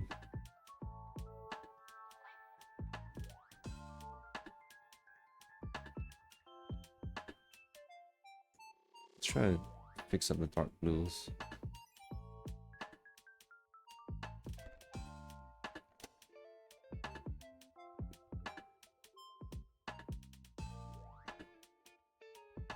Needs a little bit more saturation. I think that's it.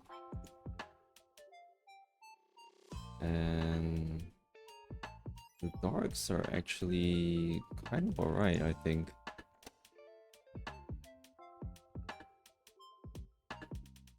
I want to add some highlight on this. This will be fun. This will be fun.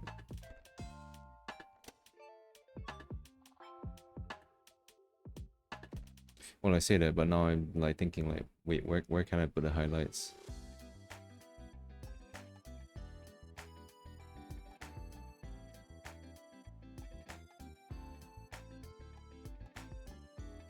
It's not like I made my suit that shiny, honestly. I'm not really wearing any wetsuit or anything.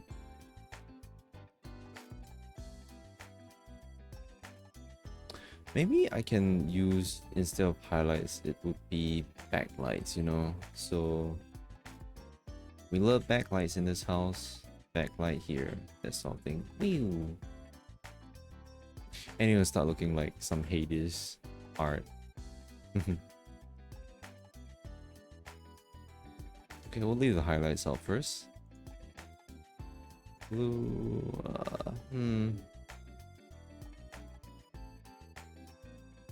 I feel like the cyan color does need a little bit more saturation.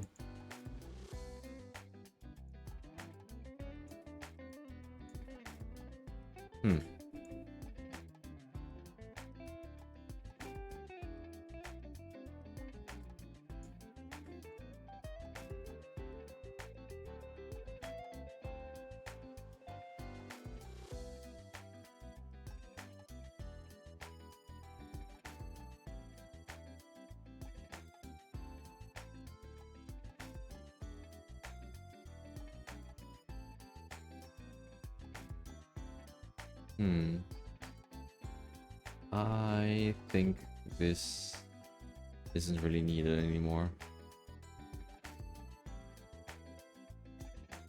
Oh, but I lose so much definition that way. Maybe I can just include these.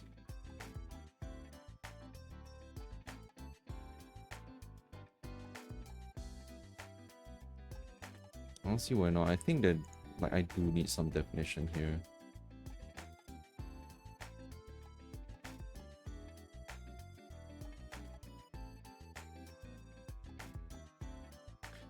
Yeah, that pops up more. I don't know if it's the right way to pop out, but it's better either way.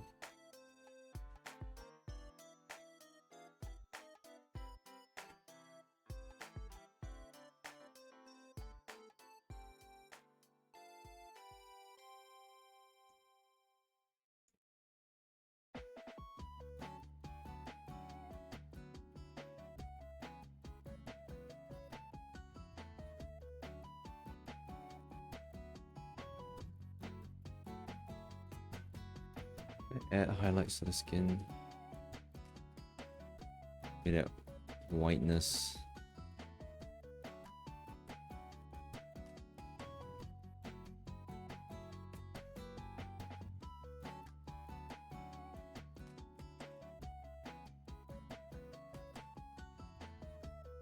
Honestly, that's pretty much it.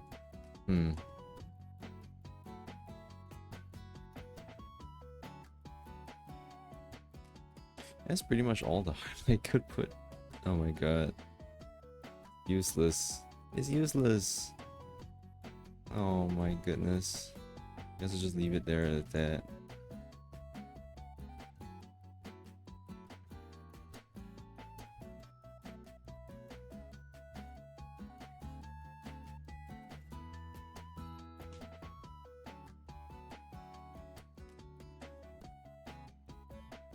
I don't think there needs to be that much contrast in my face.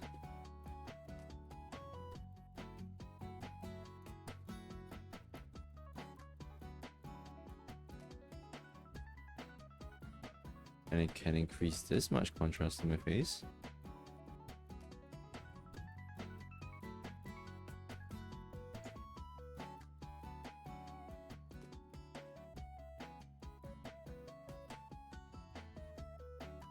Maybe the goggles just kind of messing with the shadows.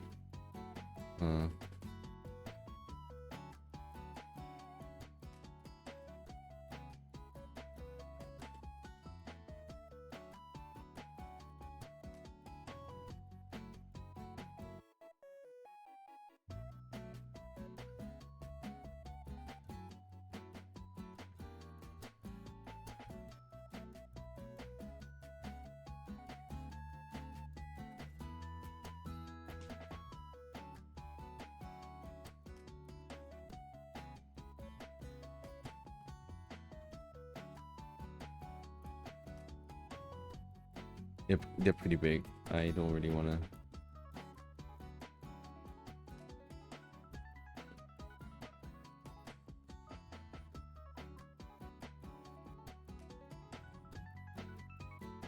Should I even bother these? I feel like they stand out so damn much.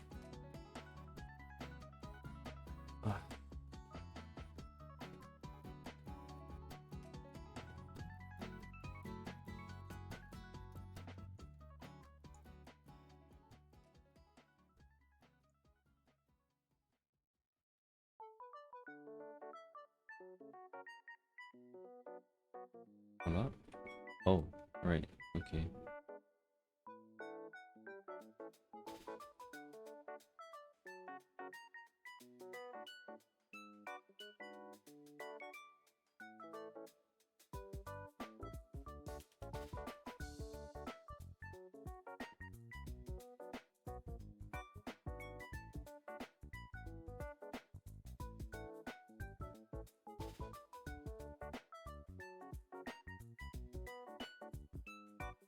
Gosh, I feel like these should go above the brow layer.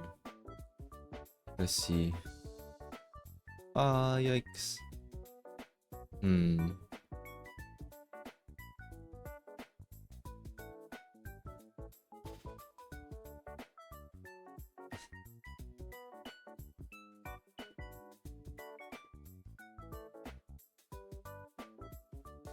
I'll have to adjust it.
Hmm.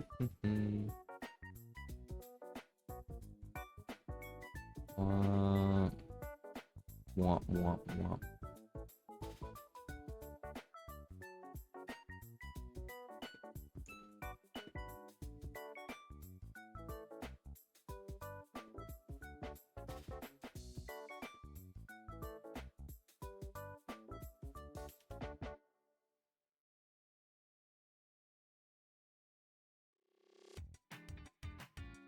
Oh boy, it's been 4 hours already.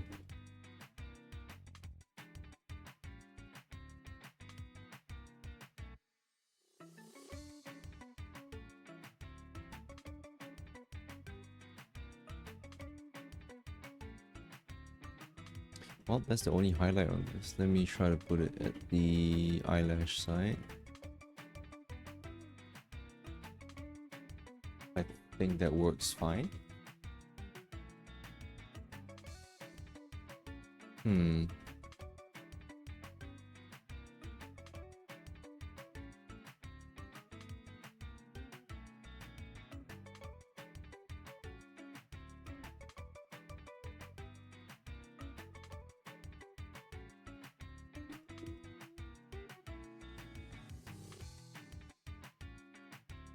I do need a highlight for the dark blue. It seems very...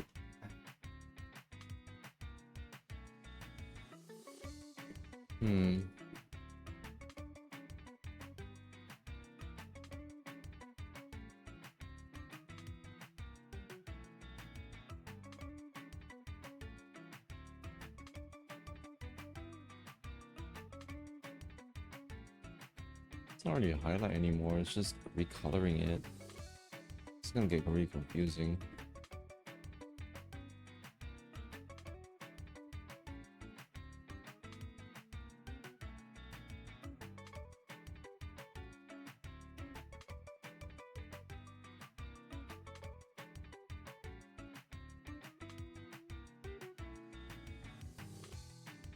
I don't know, I'm just gonna try it. Sometimes you just gotta Baja blast it.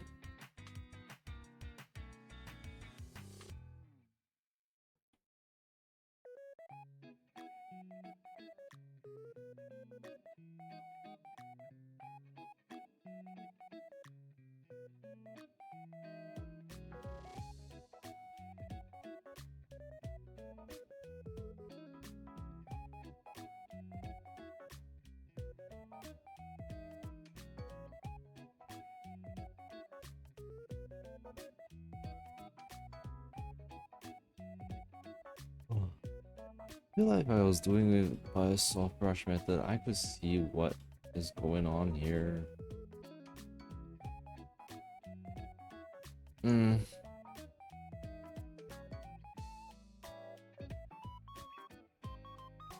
really difficult for me. It's really difficult for me like this.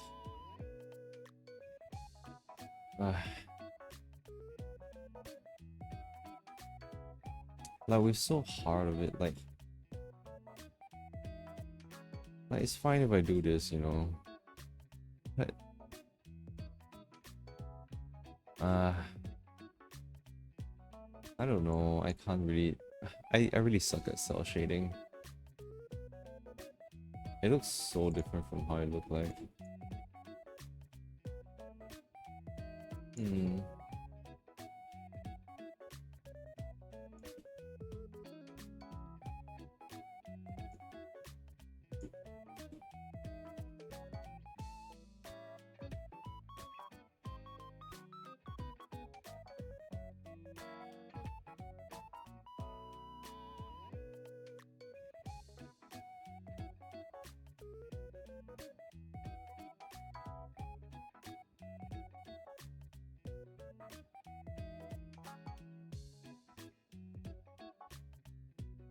Like there's no in between, it's very hard. That's why I'm not used to this.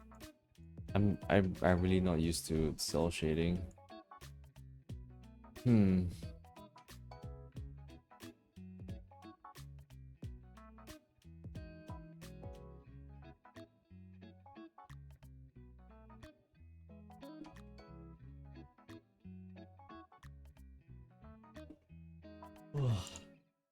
Hmm.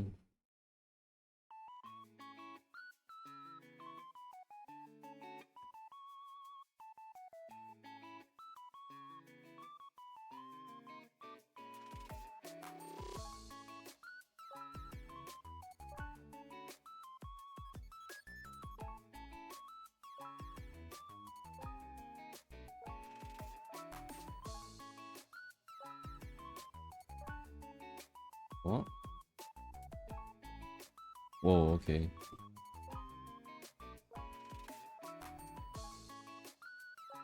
Hmm.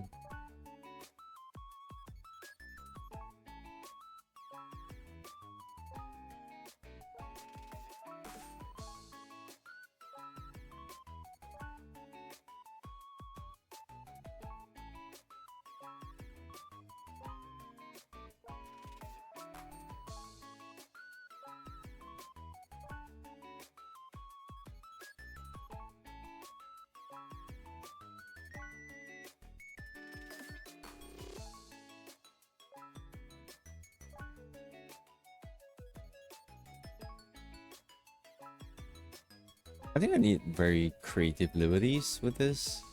Like, I could look at how Hades does it, maybe. I don't know if I really want to do that though.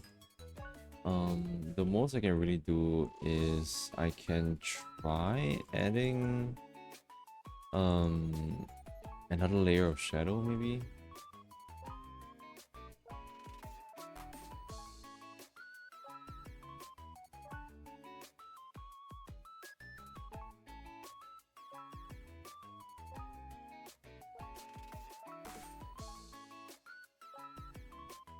Say, for example,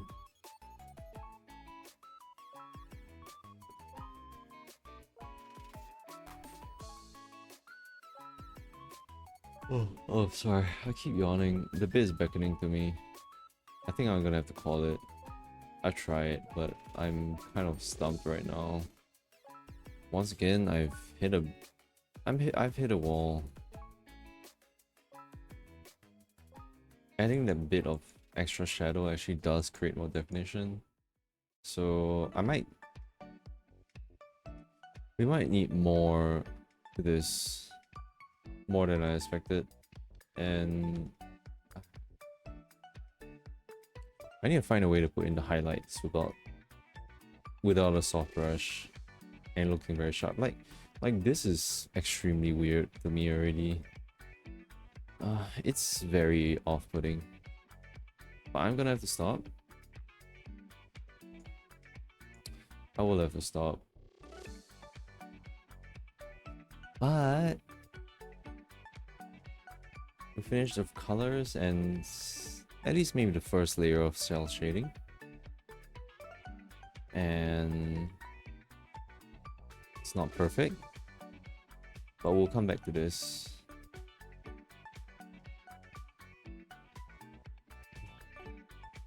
Oh, I'm sorry. I'm so sorry for the yawning. We will have to come back to this. Hold on. Give me one more adjustment. I'm so sorry.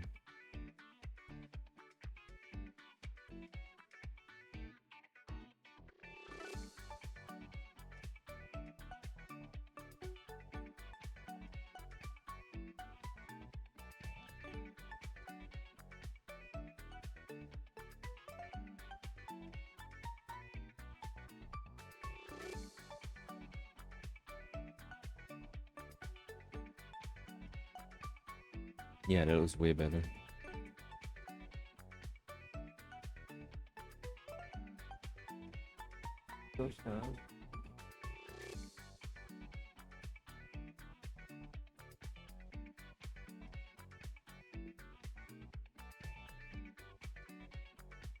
Means woke up. Why? Oh.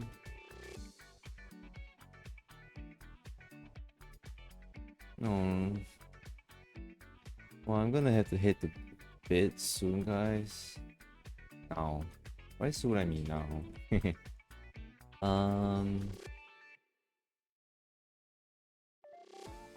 Alright, hold on. I'm gonna pause the music for a bit. Ah, the music kept going on in my head. Ah, yeah. Okay, we've kind of done it, but I will have to call it a night and try to revisit this off stream. I'm so sorry you couldn't see the finished product done on stream. I'm so sorry, but I'll